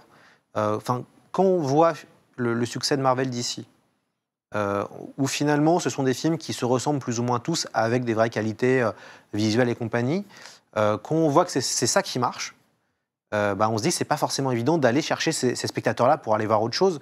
Dune, ça a marché, ça a fait 3 millions d'entrées en France, mais globalement, il y a eu une vague Dune, mais je pense qu'elle n'a pas été si grosse que ça, et que la Warner, elle veut garder Denis Villeneuve, entre autres, parce que ils ont perdu Christopher Nolan, et que quand même la Warner, c'est le seul studio hollywoodien qui assume avoir des blockbusters d'auteurs. Ils ont perdu beaucoup d'argent avec Matrix, mais c'est comme ça. Mais c'est voilà, non, mais ça fait partie du jeu, quoi. Mais c'est pas évident et bon, le rachat de Xbox, le rachat d'Activision par Xbox, j'espère qu'ils vont refaire quelque chose de leurs super franchises qui sont quand même Starcraft, Warcraft. Moi, je suis un énorme fan. Ça fait des années qu'on attend des nouvelles choses, ça arrive pas, et on voit que c'est compliqué. Mais parce que je pense qu'il y a un vrai problème aussi de ligne éditoriale. Ouais, il y a un problème. Là, on rentre dans autre chose. Il y a un gros problème entre le côté marketing et le côté créatif. Il y a une crise là-dessus au niveau du jeu vidéo. Je pense qu'elle est globale, cette crise de la créativité. Et c'est marrant parce que Metal Hurlant est revenu l'année dernière. Donc Metal Hurlant, c'est les années 70, 80, surtout 80, avec des gens extrêmement créatifs. On se rend compte avec le nouveau Metal Hurlant qui est sorti qu'il n'y a pas cette même folie qu'il y avait à l'époque, et que finalement, les types de Metal Hurlant, à l'époque où ils ont créé ça, c'était incroyable, et on voit que je ne pense pas qu'on soit capable encore de produire des œuvres comme ça, pour l'instant. Donc je pense qu'il y a un vrai renouveau à avoir en termes de créativité générale. Crise de la créativité, ici, c'est quelque chose que vous ressentez aussi dans l'ensemble de l'univers créatif en BD, par exemple ? Non, pas spécialement. Enfin, moi, je dirais que non, mais bon, on a des contraintes différentes en bande dessinée. C'est vrai que par rapport à une offre de consommation culturelle qui est toujours plus pléthorique aujourd'hui, nous, quelque part, en bande dessinée, on est des petits artisans à l'ancienne, parce que les auteurs de bande dessinée, ils passent 1 an à faire un bouquin, ils ont 0 limite budgétaire, ni d'invention, ni de créativité, justement, mais ils sont limités par leur temps de production concret, qui est dessiner, écrire, et c'est un temps à peu près incompressible de 8 mois à 1 an pour dessiner et pour publier un album que le lecteur, dans le meilleur des cas, va prendre 1 heure à lire. Donc nous, quelque part, notre problématique, elle n'est pas tant... Dans le meilleur des cas. C'est terrible, cette vision de la bande dessinée. Tu vas bosser 1 an et le mec passera 1 heure sur ta BD. Il y a des lecteurs de BD, j'en connais, qui, quelque part, quand ils lisent de la bande dessinée, ils se font une photographie mentale très vite de ce qu'il y a dans la case, et ils lisent d'abord le texte, et puis ils enchaînent. Ils ne prennent pas le temps de se perdre dans la case, de lire le dessin, ce que moi j'aime faire à titre personnel. Mais même en m'égarant dans les cases d'une bande dessinée, voilà, ça va me prendre 1 heure et demie à lire un album de 48 pages, si je reste sur du formatage franco-belge classique. Donc nous, on a cette contrainte-là qui fait que, forcément, comme il y a un marché de la bande dessinée où il y a énormément de publications aujourd'hui, qu'on ne peut pas... fournir une saison complète comme Netflix qui donne 10 heures à visionner d'un seul coup au public et qui propose ça tous les jours avec un renouvellement permanent. Donc nous, forcément, les paris qu'on prend en bande dessinée, c'est en recherchant toujours plus le projet sur lequel on va s'engager en y croyant vraiment sincèrement. Donc on trie de cette manière-là, je dirais, pour essayer d'optimiser ce que va être la vie du livre en devenir. Donc, il n'y a pas vraiment une crise nous, on cherche plutôt l'hyper-créativité pour se dire on va s'engager ensemble pour un truc qui vaudra vraiment le coup. Ouais. Et pour le coup, on a plus à trier on trie beaucoup dans des propositions qui parfois sont intéressantes, mais que intéressantes. Et donc, on ne retient pas parce qu'on attend quelque chose d'encore plus intéressant. Mais la crise de la créativité, je la ressens pas trop à ce niveau-là. Après, évidemment, dans ce qui est proposé, comme disait Loïc tout à l'heure, on voit clairement des gens qui sont dans l'opportunisme et qui ils se disent, bah, tiens, il y a tel thème dans l'air du temps, il y a tel univers dans l'air du temps, hop, j'en fais ma proposition à moi, vite fait, mal fait. Ça, on les écarte vite, ce type de projet. Mais dans les bons projets qui méritent de l'intérêt, mine de rien, on doit trier toujours plus parce que le marché sur lequel on travaille, qui est celui de la bande dessinée, a ses complexités, a ses particularités et que je viens d'évoquer. Et là, voilà, il faut qu'on essaye de prendre le pari, il faut qu'on reste audacieux et qu'on soit dans la prise de risque, mais qu'en même temps, on prenne le pari le plus gagnant-gagnant possible en amont avec l'auteur ou l'équipe d'auteurs qu'on va signer. Alors, on va revenir sur ces sujets dans quelques instants, puisque Sylvain, tu viens de signer ton dessin à l'instant. Ouais, c'est plus ou moins fini, là. C'est plus ou moins fini. Il manque pas quelques petits traits? Non, je vais pas ancrer l'arrière-plan. Ah, tu vas pas... Ah ouais, trop stylé. Ça donne un effet de profondeur, on va dire. Ah, c'est trop... Ou c'est de la flemme, je sais pas. Je n'aurais pas la réponse. Non, mais le feutre est super épais, donc du coup, ça va... Ouais, ça va donner l'impression que tout est sur le même plan. Et après, au crayon gris comme ça, aussi épais, c'est difficile d'aller plus loin dans le détail. De ouf. C'est quand même, une bonne performance. Je rappelle que tu as mis moins d'1 heure pour faire ça. Écoute, mine de rien, c'est vrai que les décors, toi, ça te pose pas trop de soucis. Hein, Après, on est sur une perspective assez simple, quoi. Il y a un point de fuite vraiment très loin là-bas et un au milieu. Ça va. Je me suis pas mis en danger, quoi. Je me suis pas mis en danger. Comment tu flexes à mort, c'est abusé, sans déconner. Bon, vous allez avoir la possibilité de gagner ce dessin, bien entendu. Hein, pour ça, dans le chat, eh bien, il y aura une petite commande à rentrer pour pouvoir remporter cette œuvre et cette originale. Voilà, vous la recevrez directement chez vous. On va vous passer toutes les indications pour se faire dans le chat. Alors, c'est une petite œuvre sans prétention ni prise de risque, hein, mais bon, ça fera très bien au-dessus de votre panier à fruits. Voilà, un panier à fruits quand même. Je n'oserais pas. Bien entendu. Lloyd, je t'ai coupé, tu voulais intervenir justement dans ce sujet, peut-être l'impact éditorial sur la créativité, la crise de la créativité. On était en train de parler de ça dans le monde de la science-fiction. Pour rebondir à ce que disait Benoît, ce qui est très intéressant, c'est-à-dire quand c'est possible de faire de la sérialisation à la Netflix. On a eu en BD, il y a eu un exemple pas très longtemps, c'est le dernier Atlas, finalement, qui a réussi à produire plus de... Enfin, à chaque fois, c'était 300 pages. Enfin, c'était un énorme truc. Ils ont produit de presque 600 pages en 3 ans. C'était une grosse équipe, c'était 5 personnes. Mais en fait, c'est possible de faire ça, sauf que ça demande du budget. Et c'est tout l'enjeu. Ça veut dire qu'en fait, une BD, ça coûte un prix. Et c'est vrai qu'on pourrait faire des studios à la japonaise, avoir... 5 personnes, 6 personnes qui travaillent dessus à temps plein. Pourquoi on ne fait pas ça chez nous ? Ça coûterait très très cher. Et pour l'instant, et encore faut-il que ça fonctionne. Oui, c'est ça, parce que ça rentre... On peut faire ça une fois que les séries sont bien installées, peut-être. Ouais, mais quelque part, il y a un problème d'ADN dans tout ça, c'est que ça rentre en opposition avec la vision de l'auteur à la française. Okay. C'est vraiment en bande dessinée, et pour toute œuvre d'art aujourd'hui, la notion d'auteur dans la culture française, elle est fondamentale.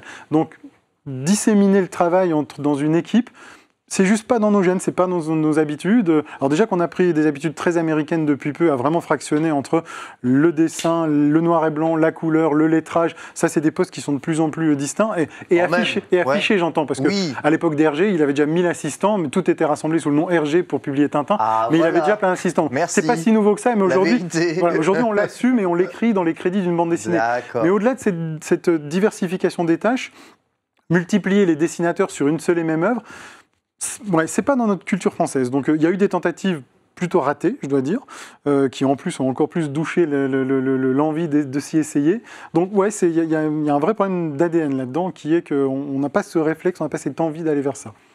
Au Japon, l'éditeur a un travail et un droit de regard sur les œuvres qui sont publiées. Ils vont même jusqu'à décider de placer tel ou tel personnage ou de donner telle ou telle allure à certains personnages parce que c'est plus dans l'air du temps, parce que ça risque de mieux marcher, parce que ce genre de thématique pourrait fonctionner. Dans la BD française, l'éditeur n'a absolument jamais ce travail-là. Est-ce que vous avez quand même un mini droit de regard ou est-ce que vous pensez, quand vous regardez une BD, vous dites on l'a signé, bon, ça pourrait se vendre plus s'il y avait ça, mais je ne vais pas lui dire, il fait ce qu'il veut. Alors, on le fait, nous on le fait, heureusement, on a quand même ce rôle-là d'éditeur, mais pas de manière aussi intrusive, je dirais, que dans la culture japonaise. D'accord. Oui, mais on est dans l'échange, on est dans l'interaction avec les auteurs. On a le respect de l'auteur qui est le dernier décisionnaire de son œuvre, évidemment, mais on peut se permettre tout à fait de dire ah bah tiens, on pourrait orienter le récit de telle et telle manière. Après, c'est des choses qui se font en bonne intelligence dans le couple auteur-éditeur, mais ça fait partie de nos attributions et ça fait partie des choses qu'on fait, ça, de manière tout à fait certaine.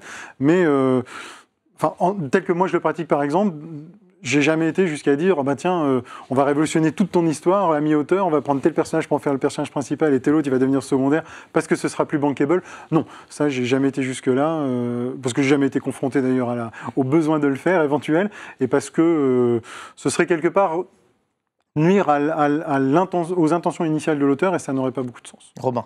Ouais, non, j'allais un peu rebondir là-dessus. C'est vrai qu'on est beaucoup moins interventionniste que les Japonais. Eux, ils ont un système qui est presque industriel, quoi. Ils ont vraiment une façon de produire de la BD qui est, surtout si on parle du Jump, qui est le principal magazine, enfin le magazine le plus important de prépublication, qui publie un chapitre par semaine. Quand même, il faut se rendre compte que ce que c'est quoi? C'est une vingtaine de pages par semaine que les auteurs doivent tomber. Donc évidemment, c'est des studios qui font ça. Il y a un auteur, mais il y a une armée d'assistants derrière qui les aident.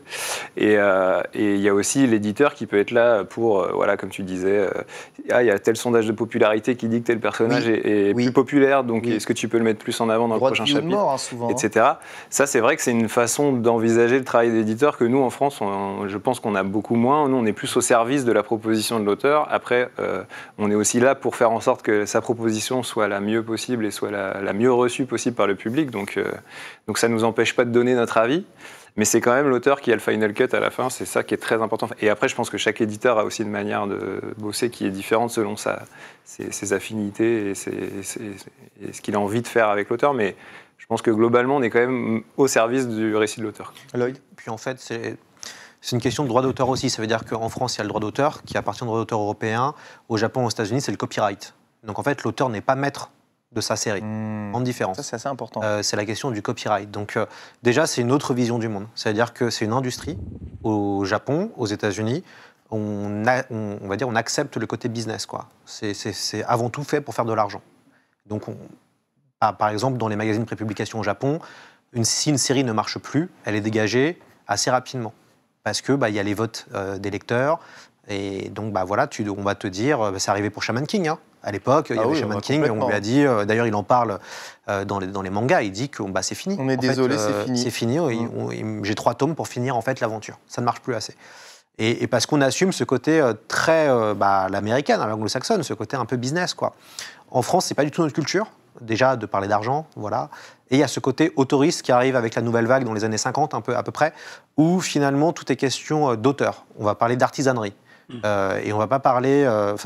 avant tout, l'auteur est maître de sa série, et du coup, c'est vraiment 2 visions du monde qui sont très différentes. Après, peut-être avec l'internationalisation des choses, ça veut dire qu'en fait, on est tous, maintenant, ce qui est incroyable, on lit tous les mangas au même rythme que les Japonais, on voit tous les séries au même rythme que tout le monde, et du coup, il y a des vrais enjeux, je pense que pour la production française, à arriver à créer quelque chose et à se démarquer face à l'ogre japonais avec ses mangas, face aux Américains avec leurs comics et Hollywood et les plateformes.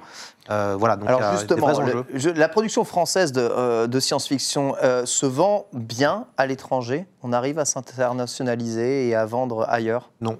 D'accord. Non. La réponse se tient en roman, c'est assez simple. En fait, les Américains refusent. C'est-à-dire qu'en fait, ah ouais? Oui, ils n'ont pas besoin. En fait, ils n'ont pas besoin. Mais tu viens de dire qu'ils achetaient nos scénarios.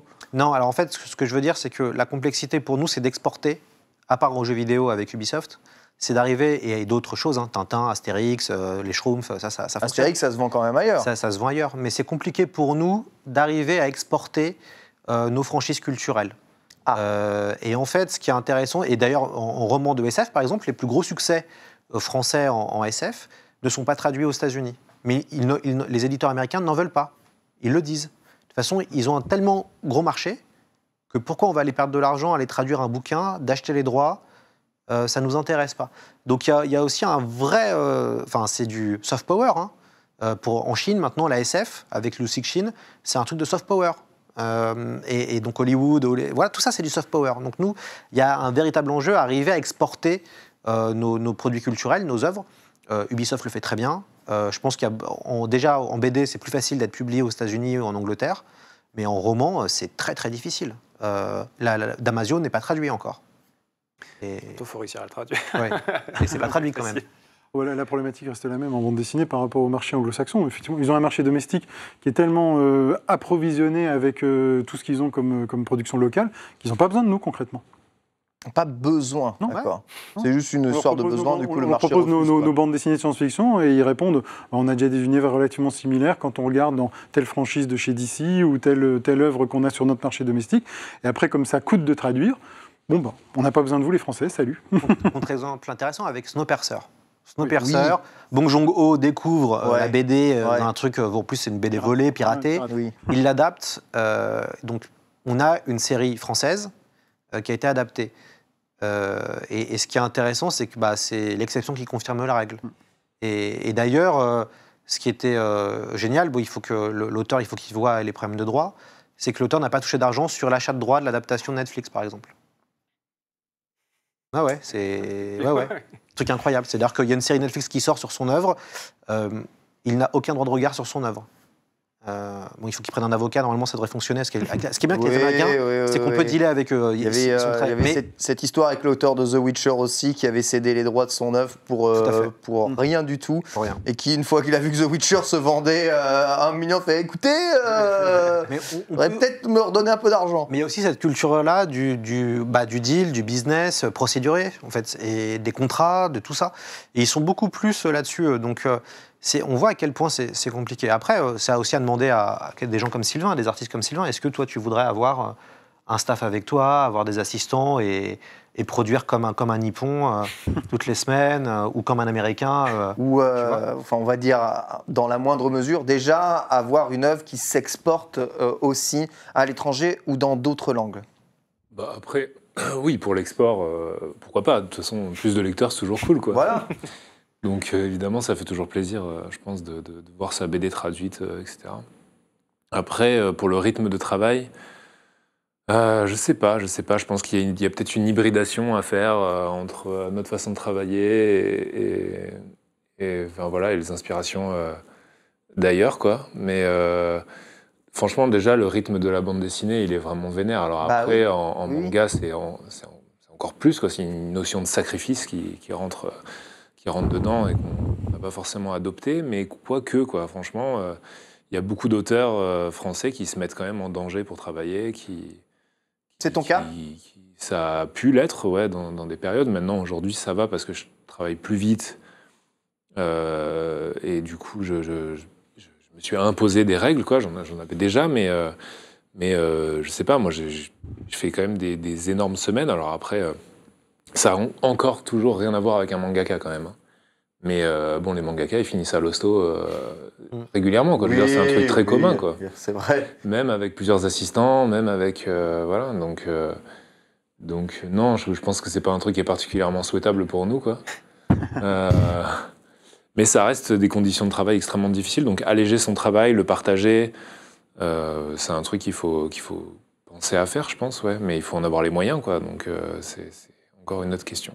Après, on évoquait un peu les questions d'argent, mais toi, tu t'évoquais, tu as quand même une logique financière. Si tu travailles à la tablette, c'est parce que tu peux bosser 2 fois plus, et donc produire 2 fois plus, et du coup vendre peut-être éventuellement 2 fois plus. Il y a quand même une logique de rentabilité parce que comme on le dit depuis tout à l'heure, la bande dessinée, en tout cas dans ma vision, c'est plus de l'artisanat que de l'art. Donc on essaie de calculer comme une petite entreprise, quoi. Donc évidemment que je pourrais pousser mon modèle graphique à un travail des volumes ultra réaliste, à rentrer encore plus en détail dans la couleur, ou même ne serait-ce que prendre plus de temps pour regarder mes pages, les analyser, les comprendre, les refaire, retoucher, etc.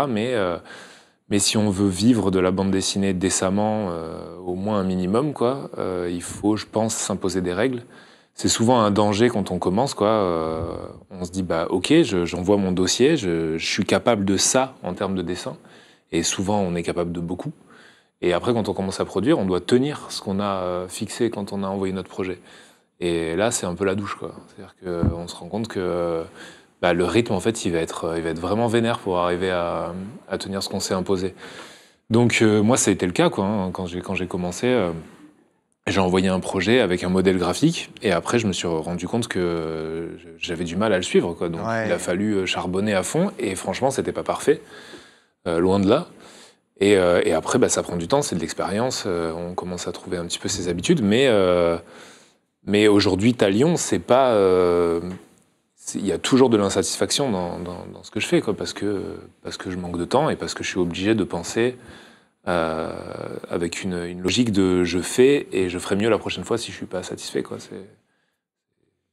C'est obligatoire. Mais je pense qu'en manga, c'est la même chose. Hein. Ils n'ont pas le temps de réfléchir à ce qu'ils font. Oui, enfin, certains il y a aussi la vraie question aussi du succès. Ça veut dire que une fois que tu as sorti un album et que tu as un vrai succès, dans le sens où tu en vends 100 000, après, souvent, tu vas avoir plus de temps pour le prochain parce que du coup, ton avance, elle sera plus grande, parce que du coup, tu as marqué les esprits. Donc, on va te dire, tiens, tu as un budget pour 3 ans pour faire ton œuvre.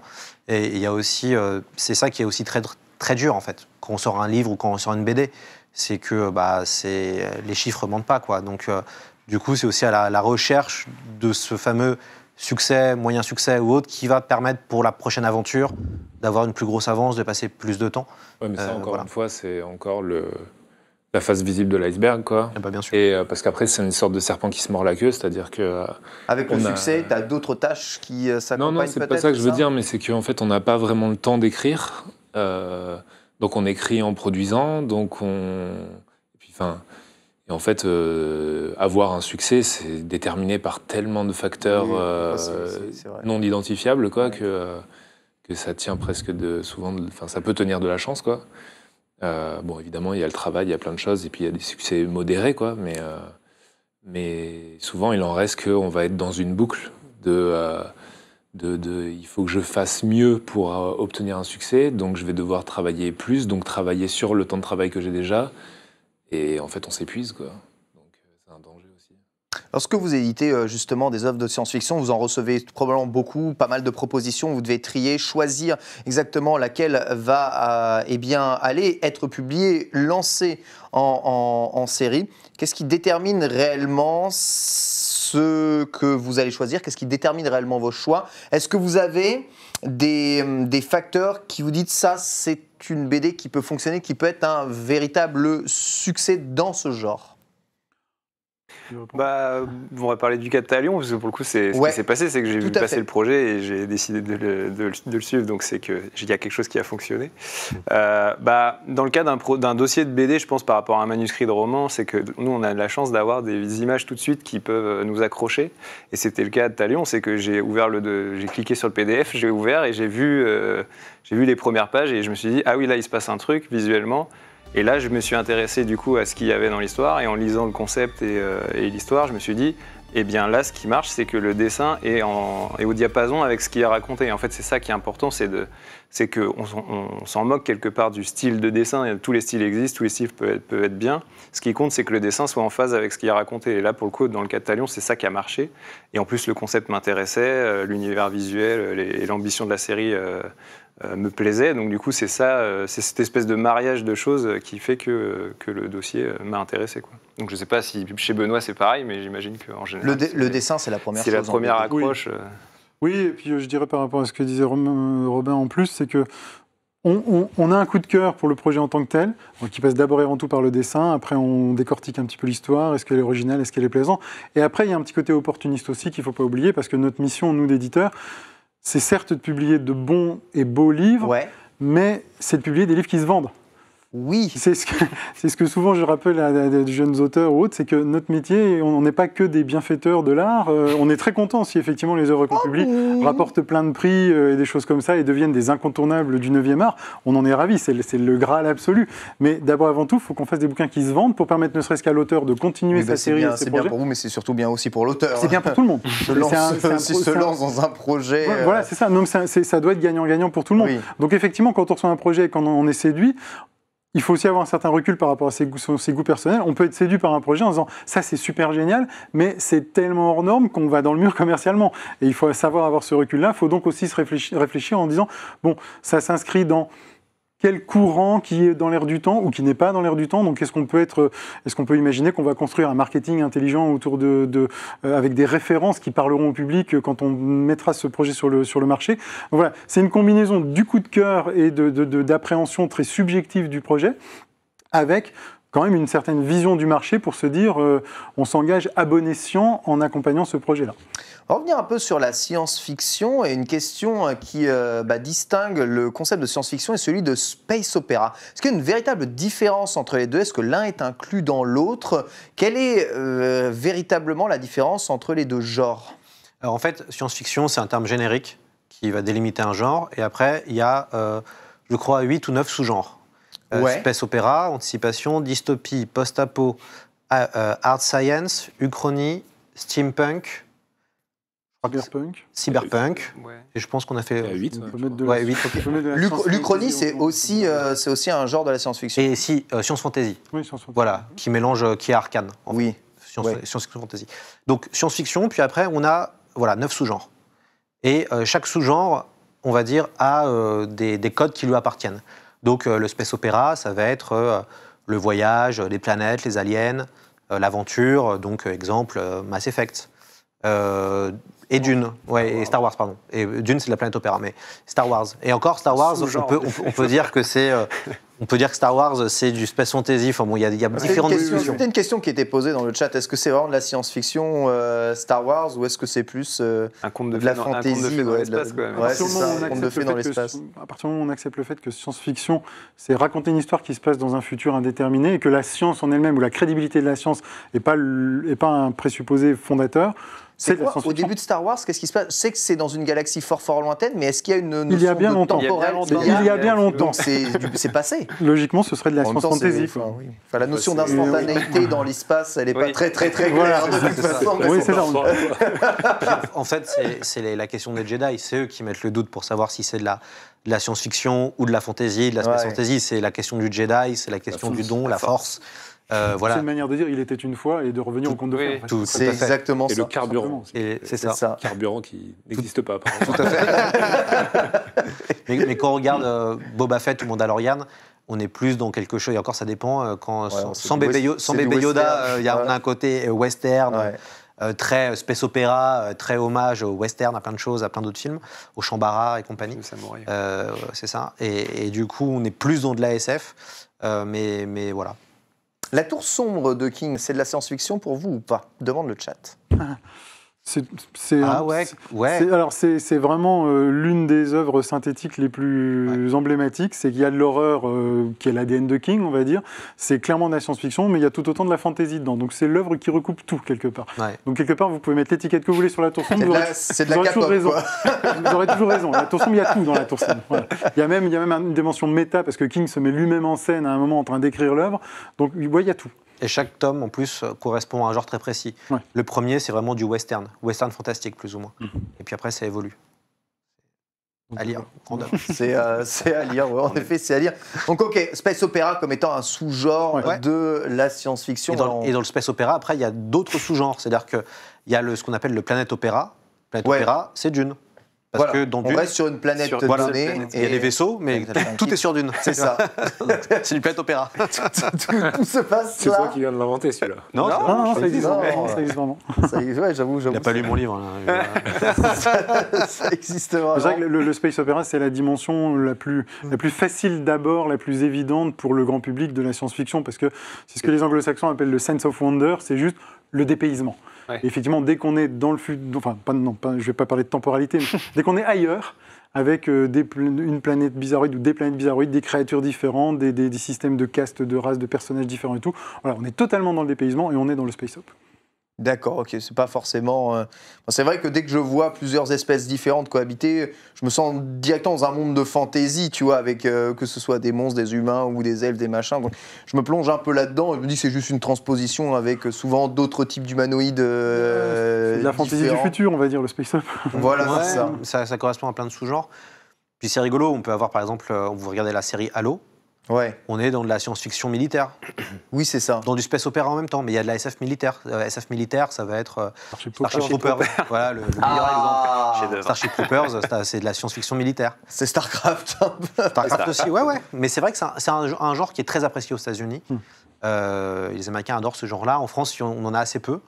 Mais il y a des choses très bien. Honor Harrington, on a des grandes séries. Hein, Lois McTurbujold. Ouais, tout à fait, ouais. Donc, c'est vrai que c'est très américain et c'est une littérature très de droite, hein. Il faut bien le dire. Oui, bien sûr. Ouais, c'est assez réactionnaire. Ouais. L'arme à feu avant tout, pour régler les conflits dans la paix et la joie, bien entendu.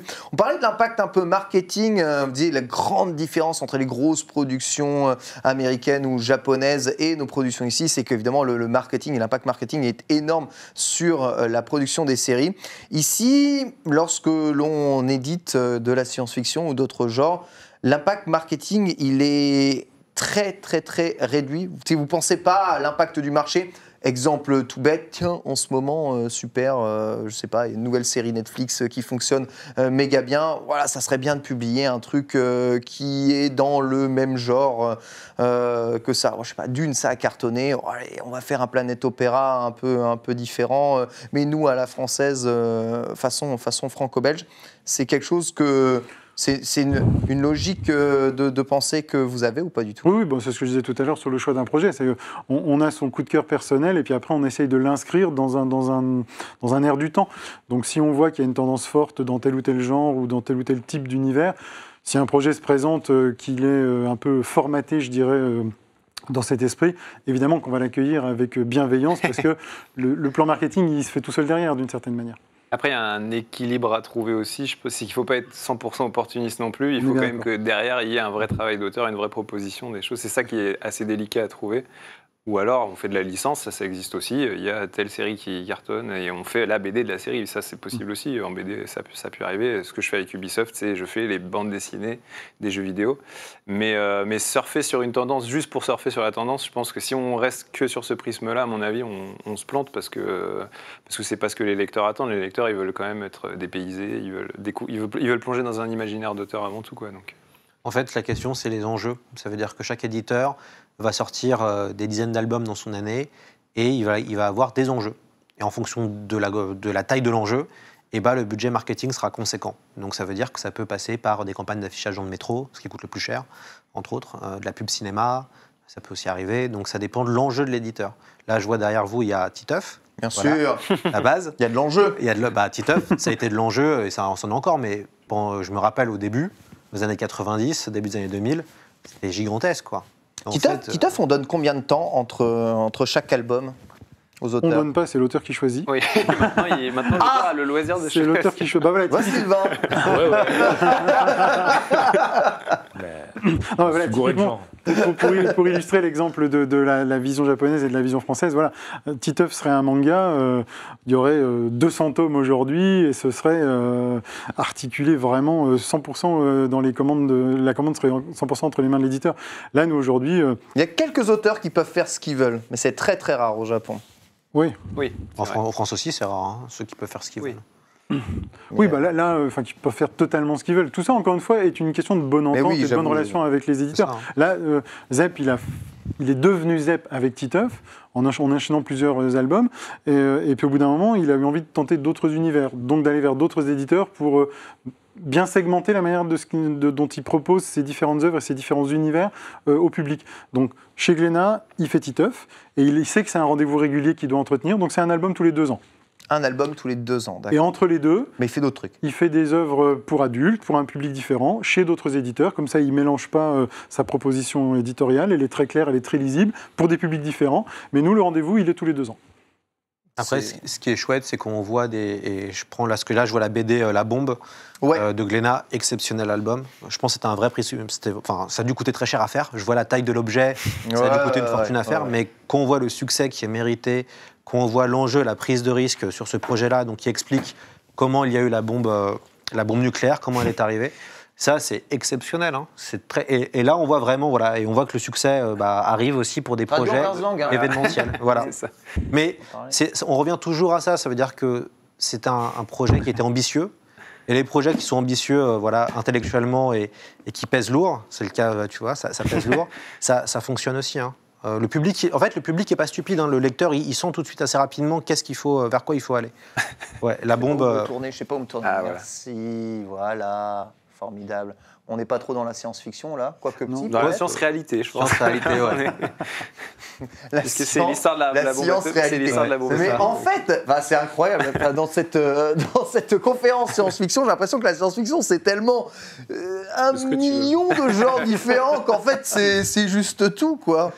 C'est une étiquette qui est très particulière, la science-fiction, parce qu'elle se fait vite rattraper par le réel, justement. Sauf quand on parle de space opéra ou de choses qui sont complètement dans un futur tellement lointain ou qui n'ont pas de nécessité, encore une fois, d'être fondées sur des concepts scientifiques parfaitement avérés. Mais voilà, le cyberpunk aujourd'hui, les grandes œuvres littéraires du cyberpunk sont gentiment obsolètes aujourd'hui. On relit William Gibson et Neuromancien, ça reste un bouquin fondateur, mais il s'est fait clairement rattraper par le temps et par le monde dans lequel on vit aujourd'hui. Et on a Frankenstein derrière nous. Aujourd'hui, on parle de Frankenstein, on se dit littérature victorienne, on place ça à côté de Bram Stoker, on imagine donc l'horreur ou le fantastique qui fait peur d'une certaine manière. Et par certains aspects, clairement, c'est ça que ça raconte. C'est de la créature de Frankenstein. C'est un croque-mitaine, c'est un personnage qui fait peur, au même titre que Dracula à la même époque ou autre. Sauf que quand Mary Shelley, elle écrit Frankenstein dans les années 1800 et quelques, elle présuppose qu'en utilisant l'électricité, on crée de la vie. Elle fait de la science-fiction à son époque. Sauf qu'aujourd'hui, c'est plus un bouquin de SF. Enfin, selon moi, en tout cas, moi, dans ma perception de Frankenstein, c'est de l'horreur ou du fantastique, mais j'y vois pas l'identité SF. Oui, d'accord, il faudrait se replonger un peu, mais on n'a toujours pas réussi à recréer un être humain. Donc, à partir de là, le monstre de Frankenstein n'existe pas encore vraiment. Il y a Dolly qui est passé par là. Il y a peut-être le clone de Frankenstein. Non, mais en tout cas, ce qui a pris le pas sur son aspect science-fiction, à mon sens, en tout cas, dans Mary Shelley, c'est tout un décorum, c'est tout un type de narration qui fait que, pour moi en tout cas, c'est plus du ressort du fantastique que de la science-fiction. Et c'est un débat qui se pose sur d'autres auteurs, sur Lovecraft par exemple. Ouais. Lovecraft, il y en a qui le placent dans la catégorie science-fiction, d'autres dans la catégorie fantastique ou horreur. Ils ont tous les deux raison, ces gens qui placent qui utilisent ces étiquettes-là, parce qu'on trouve les deux dans l'œuvre. On voit telle ou telle part de manière plus ou moins prégnante suivant le prisme personnel qu'on a en lisant le bouquin, mais les deux étiquettes fonctionnent. C'est comme ça qu'on voit aussi des chefs-d'œuvre. C'est ça qui est intéressant, c'est des œuvres qui peuvent être récupérées par tout le monde et qui ont plusieurs degrés de lecture. Et qui marque aussi le genre. Et qui crée une nouvelle mythologie aussi. Quoi. Quand on parle de Frankenstein, c'est-à-dire que Mary Shelley, elle a non seulement fait un chef-d'œuvre de la littérature, mais elle a vraiment créé un mythe moderne. On dit, Frankenstein, c'est un mot du langage courant maintenant, donc c'est vraiment quelque chose. Après, c'est vrai que le chat a raison, dans la notion de Frankenstein, il y a la notion de greffé aussi. Hein. C'est quand même une créature créée à partir de pas mal de parties d'ailleurs. Ouais. Et c'est vrai, aujourd'hui, on est capable de greffer une main, de changer des organes, de naître... de faire un corps vivant à partir de plusieurs autres corps, quoi. Oui, puis ce qui est intéressant, c'est que Mary Shelley, avant, on disait que c'était beaucoup de fantastique, et maintenant, elle est récupérée un peu dans la science-fiction, parce qu'il y a assez peu d'autrices dans la SF. On voit le plateau aujourd'hui, c'est plutôt un plateau masculin. Et c'est vrai que il y a une vraie bascule depuis les années 2000 aux États-Unis notamment, où il y a une espèce d'âge d'or d'écrivaines qui font de la SF. Et c'est vraiment au stage où ça se passe, c'est hyper intéressant, il se passe plein de choses. Mais ça a été pendant longtemps en fait un genre très masculin, la SF. Et en France, malheureusement, il n'y a aucun roman de science-fiction écrit par une femme qui a dépassé les 100 000 exemplaires. Ce n'est pas arrivé. C'est super rigolo aussi. C'est un genre très masculin, la SF. Ouais, la SF. C'est vrai. La langue française est parfois rigolote quand même. L'évolution justement de la science-fiction du futur, celle qui sera écrite demain par les auteurs, à votre avis, elle parlera de quoi? Elle abordera quel sujet? Est-ce qu'il y a déjà une transformation du genre qu'on est en train de vivre aujourd'hui, qui se dessine pour l'avenir? Il y a 2 nouveaux sous-genres qui sont en train d'arriver, le solar punk et le hope punk, donc de la science-fiction positive, qui est plutôt représenté par Becky Chambers, qui a gagné des prix Hugo aux États-Unis. Ça, j'aime bien. Ouais, parce que chaque fois, le post-apo, c'est déprimant au possible. On n'en tire rien de positif. Genre, l'être humain ne pourrait pas s'entendre bien dans un univers post-apocalyptique. C'est assez déprimant, mais c'est vrai que le hope punk, voilà, c'est une science-fiction positive. Et Becky Chambers, c'est une des représentantes. Le solar punk, donc aussi autre chose. Donc le punk, c'est le futur. Ouais, c'est toujours, hein, tu vois. Punk is not dead. Voilà, c'est ça. Le punk est actuel. En tant qu'éditeur, nous, on se tient au courant. Alors, c'est vrai que la littérature, elle a toujours en général un cran d'avance sur les nouveaux courants et tout ça. Et en général, on se base plutôt sur ce qui se fait en littérature pour voir quels seront les nouveaux courants. Mais on est attentif aussi, voilà, à ces nouveaux courants qui arrivent, le solar punk, le biopunk, le hope punk. Il y a aussi, ce qui est intéressant, c'est que la science-fiction, elle s'est beaucoup internationalisée. Lloyd, il parlait de Liu Cixin tout à l'heure, la science-fiction chinoise, il y a de la science-fiction africaine, il y a de la science-fiction d'autres pays en Europe. Donc c'est vrai que nous, on s'est beaucoup cantonné à la science-fiction, surtout anglo-saxonne, un peu française. Mais il y a aussi plein de courants de par le monde et du coup, a fortiori des auteurs aussi, des nouveaux auteurs internationaux qui sont assez intéressants. Moi, je vais éditer une BD. Alors, c'est une adaptation d'une vieille pièce de théâtre de 1920 qui s'appelle Rur, qui est en fait une pièce de théâtre tchèque, qui est la pièce de théâtre dans laquelle le mot robot est apparu pour la première fois, puisque le mot robot vient du tchèque robota, qui veut dire travail forcé. Ah, je savais même pas. Donc, et en gros, c'est une BD qui c'est une adaptation de cette pièce de théâtre par une jeune autrice tchèque qui du coup apporte sa vision à la fois graphique, mais aussi avait à cœur de rappeler aux gens que en fait, voilà, les robots, tout le monde connaît, mais ça vient de notre culture et ça vient de la République tchèque. Et donc voilà, il y a aussi tout ce travail qui est intéressant à la fois dans le temps et géographiquement, retrouver d'autres façons de raconter la science-fiction. C'est ça aussi qui est intéressant. Je pense en tant qu'éditeur. Et la robotique, c'est un sujet qui est plutôt d'actualité aujourd'hui.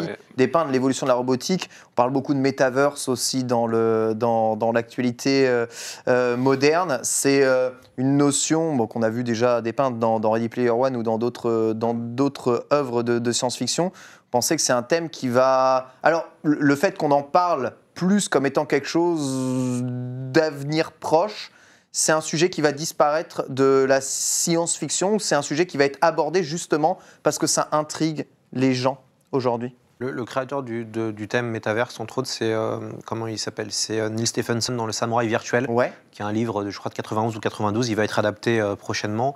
Donc ce qui est assez intéressant, c'est de voir que ceux qui font de la SF en ce moment, c'est beaucoup les gens de la Silicon Valley, puisque le métaverse, c'est Facebook et les compagnies qui sont très intéressés par ça. Elon Musk veut aller dans l'espace avec Jeff Bezos aussi. Donc on voit que c'est assez rigolo de voir que ça passe. En ce moment, la SF concrète, c'est les gens de la Silicon Valley qui tentent de la faire. Et qui tentent d'arriver à. Enfin, qui essayent d'aller vers des concepts de SF qui sont déjà là depuis assez longtemps. Après, il faut faire attention parce que je pense que sur le métaverse, la Silicon Valley, il y a quand même pas mal de bullshit. Hein. Donc moi, j'attends de voir et je pense qu'on a. Je sais pas, vous avez peut-être dû voir les vidéos que Mark Zuckerberg a présenté. Enfin, moi, ça me vend pas du tout de rêve, le méta. Enfin, c'est pas Ready Player One ou Matrix, quoi. Et je pense que beaucoup, on attend ça. Un univers virtuel incroyable, hyper réaliste et compagnie. Et on a l'impression d'être dans The Sims, sauf qu'on a un masque sur la tête, quoi. Donc, c'est vrai que c'est vraiment à voir, mais c'est intéressant de... En fait, il y a aussi un vrai enjeu, et on n'en a pas trop parlé, mais c'est l'enjeu écologique. Je pense que le vrai enjeu du futur, ça va être l'écologie et les crises écologiques qui risquent d'arriver et qui sont déjà là. Et là, il y a un vrai sujet de SF, c'est comment on va faire. Qu'est-ce qu'on va créer et là, ce qu'on est en train d'observer, c'est qu'il y a un peu un espèce de fantasme de partir de la planète pour aller ailleurs et faire des choses ailleurs. Alors qu'en fait, c'est pas spécialement nouveau, puisque c'est comme ça qu'on dépeint souvent toute invasion extraterrestre chez nous. Ils n'avaient plus rien comme ressources chez eux, donc ils viennent taper à notre porte. Bon, c'est nous les extraterrestres bientôt, quoi. Mais ça pose de vraies questions, et je pense que là où la SF peut faire des choses encore, c'est proposer des solutions sur la crise écologique qui est en train d'arriver et dont Sylvain en parle très bien dans sa BD. C'est surtout que la SF, elle doit nous questionner tout le temps, en fait. Et je trouve qu'avec ces histoires de métaverse et compagnie, ce qui est un peu paradoxal, c'est qu'on a des gens qui sont des fans de SF, je pense, je les pense sincèrement fans de SF, et qui ont envie de faire la SF de demain, mais j'ai l'impression que ce qu'ils n'ont pas compris, c'est que ce qu'ils ont lu, c'était pas ce qu'il fallait faire, en fait. C'était de la SF qui était censée nous faire réfléchir sur ce qu'il faut éviter ou ce sur quoi il faut faire très attention. Et eux, ils disent « Ah non, c'est cool, on va le faire ». Et je sais pas, moi, le métaverse, j'ai vu Matrix, ça me donne pas vraiment envie. Le monde de Matrix, il me donne pas envie, quoi. C'est pas un futur enviable, donc. C'est sa raison d'exister à la Matrice qui ne donne pas spécialement. Oui, mais je veux dire, c'est un univers de simulation et tout ce qui est derrière, c'est pas la réalité et c'est pas le monde, je pense, qu'on a envie d'avoir pour le futur. Donc je trouve ça toujours assez ambigu, quoi, cette façon d'envisager, d'être fasciné par la science-fiction à tel point de vouloir en faire soi-même. Ça m'a toujours un peu interloqué. Tu partages cet avis ? Moi, je suis complètement de l'avis de Loïc, effectivement. Le côté science-fiction fantaisiste, on va dire, le space opera, il y en aura toujours, il y en a toujours eu. C'est plus récréatif qu'autre chose, même si ça peut infuser des tas d'idées et des réflexions intéressantes. Mais pour moi, la science-fiction de demain, vers laquelle on va toujours plus aller, c'est une science-fiction qui réfléchit sur le monde d'aujourd'hui plus que jamais. Et j'allais aussi dire que le bouquin de Sylvain est très représentatif là-dessus. L'écologie, c'est le sujet absolu sur lequel il faut se pencher. Ouais. Donc, il y a le transhumanisme et tous ces trucs-là, mais c'est déjà une espèce de... Oui, c'est ça. C'est déjà ringard. Non, c'est pas que c'est ringard, mais la SF l'a abordé depuis déjà très longtemps, ce sujet-là. Alors qu'il y a un sous-genre lié à l'écologie qui est en train de créer... Je sais pas c'est ça que le biopunk aujourd'hui, je suis un peu largué. Voilà, c'est carrément une étiquette qui est en train de se créer sur une science-fiction qui commence à réfléchir aux problèmes écologiques. Et c'est ça qu'il faut faire aujourd'hui, et c'est ça qui va intéresser de plus en plus le monde, j'en suis persuadé. Oui, le climate fiction, c'est ça, climate fiction aussi. Oui, voilà. L'autre sous-genre sur ça. Ça s'arrête jamais. Ça s'arrête jamais. Il y en a toujours. On n'aime pas la SF, on aime les étiquettes en France. Talion, une œuvre biopunk. C'est ce que vous voulez. Toutes les étiquettes que vous voulez dessus, pas de souci. Une comédie même d'ailleurs. Une comédie. Non, mais tu parles quand même beaucoup d'écologie. C'est un des sujets aussi principaux de ta BD. C'est un sujet qui te tient à cœur. Tu penses qu'il y aura de plus en plus de thèmes comme ça abordés dans des œuvres de science-fiction? Je sais pas du tout, quoi. Je sais pas comment est-ce que les gens vont se l'approprier, qu'est-ce qu'ils vont arriver à exploiter avec l'écologie. Talion, ça exploite pas vraiment l'écologie comme une matière à créer du futur. C'est plutôt vraiment, ça parle d'effondrement, quoi. Ça parle de la fin, ça parle de qu'est-ce qui reste quand il n'y a plus rien, et comment se débrouiller si on continue dans notre courbe exponentielle de consommation et dans cette courbe destructrice, quoi. Donc c'est plutôt un cri d'alarme. C'est pas du tout de la futurologie, quoi, Talion. C'est pas. Donc je sais pas du tout en termes de concept ce qu'on peut créer avec l'écologie parce que malheureusement c'est un thème qui est assez sombre, quoi, et qui est pas très optimiste. Donc on peut toujours aller vers le drame, mais qu'est-ce qu'on crée comme technologie? C'était pas mon objectif avec Talion, peut-être. Peut-être une autre fois. C'est pas terminé, je ne sais pas comment te termine Talion, mais... Lisez-le. Lisez-le, c'est une très très bonne remarque. Lisez-le. Voilà, on va dire... c'est triste votre vision du futur, c'est terrible, absolument terrible. Je trouve qu'il y a deux films vraiment qui sont sortis récemment qui parlent très bien du monde qui arrive ou qui questionnent vraiment intelligemment. Il y a Don't Look Up, évidemment, sur ce que ça dit sur le monde des médias, sur la crise écologique qui arrive, la Startup Nation et compagnie. Et puis il y a Matrix Résurrection, pour ses 40 premières minutes, qui décrivent aussi, d'un point de vue brillantissime, ce qui est le monde de la culture actuelle, et se moquent vraiment de ce qu'on voit et de ce qu'on vit. Et je pense que ces deux films, il faut les voir parce que ça dit beaucoup de choses sur notre société. Et je pense que ça permet d'avoir des prises de conscience. La SF ne permet pas de changer le monde, sinon ça fait longtemps que le monde serait changé après des centaines d'œuvres de SF, dont quelques chefs-d'œuvre, mais c'est des prises de conscience. Visiblement, elle change le monde, puisque les grands ponts de la Silicon Valley veulent faire exactement ce qu'ils ont vu à l'époque. Donc l'impact me semble non négligeable, personnellement. Mais comme dit Robin, je pense qu'ils n'ont pas tout compris. Pourtant, ils sont très intelligents. Ils sont très intelligents, ouais, mais il y a un problème, il y a des problèmes. Ouais. Ils n'ont pas tout compris. Voilà, nous arrivons à la fin de cette conférence SF. Merci à tous d'avoir suivi ça. On va tirer au sort Le gagnant du dessin de Sylvain, on peut le remontrer justement ici, magnifique dessin. On lui a dit, vas-y, dessine un décor, fais-toi plaisir, 0 personnage. Bon, en 1 heure, il avait terminé. Ensuite, après, il pouvait participer. GG, en tout cas, à Anakun, qui remporte du coup cette œuvre originale. Félicitations à toi. Tu vas pouvoir eh bien, te la péter grave en société. Et c'est ça aussi qui compte. C'est ça. Des NFT. Tu pourras le numériser et en faire un NFT, bien entendu, qui rapportera plus qu'à l'auteur d'origine. Et ça régale tellement, mon bon ami, mon ami. Merci beaucoup, Sylvain, d'avoir été notre invité. On rappelle, Talion, premier volume sorti, 2 autres albums en préparation. Merci Lloyd d'avoir été avec moi. Quelle culture incroyable. On rappelle ton livre, peut-être? Ouais, j'ai écrit un ouvrage sur Dune qui s'appelle Tout sur Dune, un ouvrage que j'ai dirigé. Et sinon, il y a le podcast C'est plus que de la SF, c'est toutes les semaines. Et ça traite d'œuvres de SF. Et notamment, on retrouvera Sylvain et Robin qui ont fait un épisode ensemble. Ça régale. Merci Robin. Merci à toi. Peut-être qu'on te retrouvera un peu plus tard. Dimanche. Je joue au Lapin Crétin. Allez. Je sais pas ce que ça va donner. Ouais, tu sais pas ce que ça va donner, mais c'est à toi qu'il incombe de jouer au Lapin Crétin. Merci beaucoup Benoît. En tout cas, très très intéressant, tous ces sujets abordés dans le domaine de l'édition. Dans quelques instants, nous recevrons sur ce plateau Jim Bishop, évidemment, pour l'être perdu notamment, mais pour l'ensemble de son œuvre. On va marquer une courte pause et on se retrouve juste après pour la fin de cette première journée du Glénat BD Festival. À tout de suite.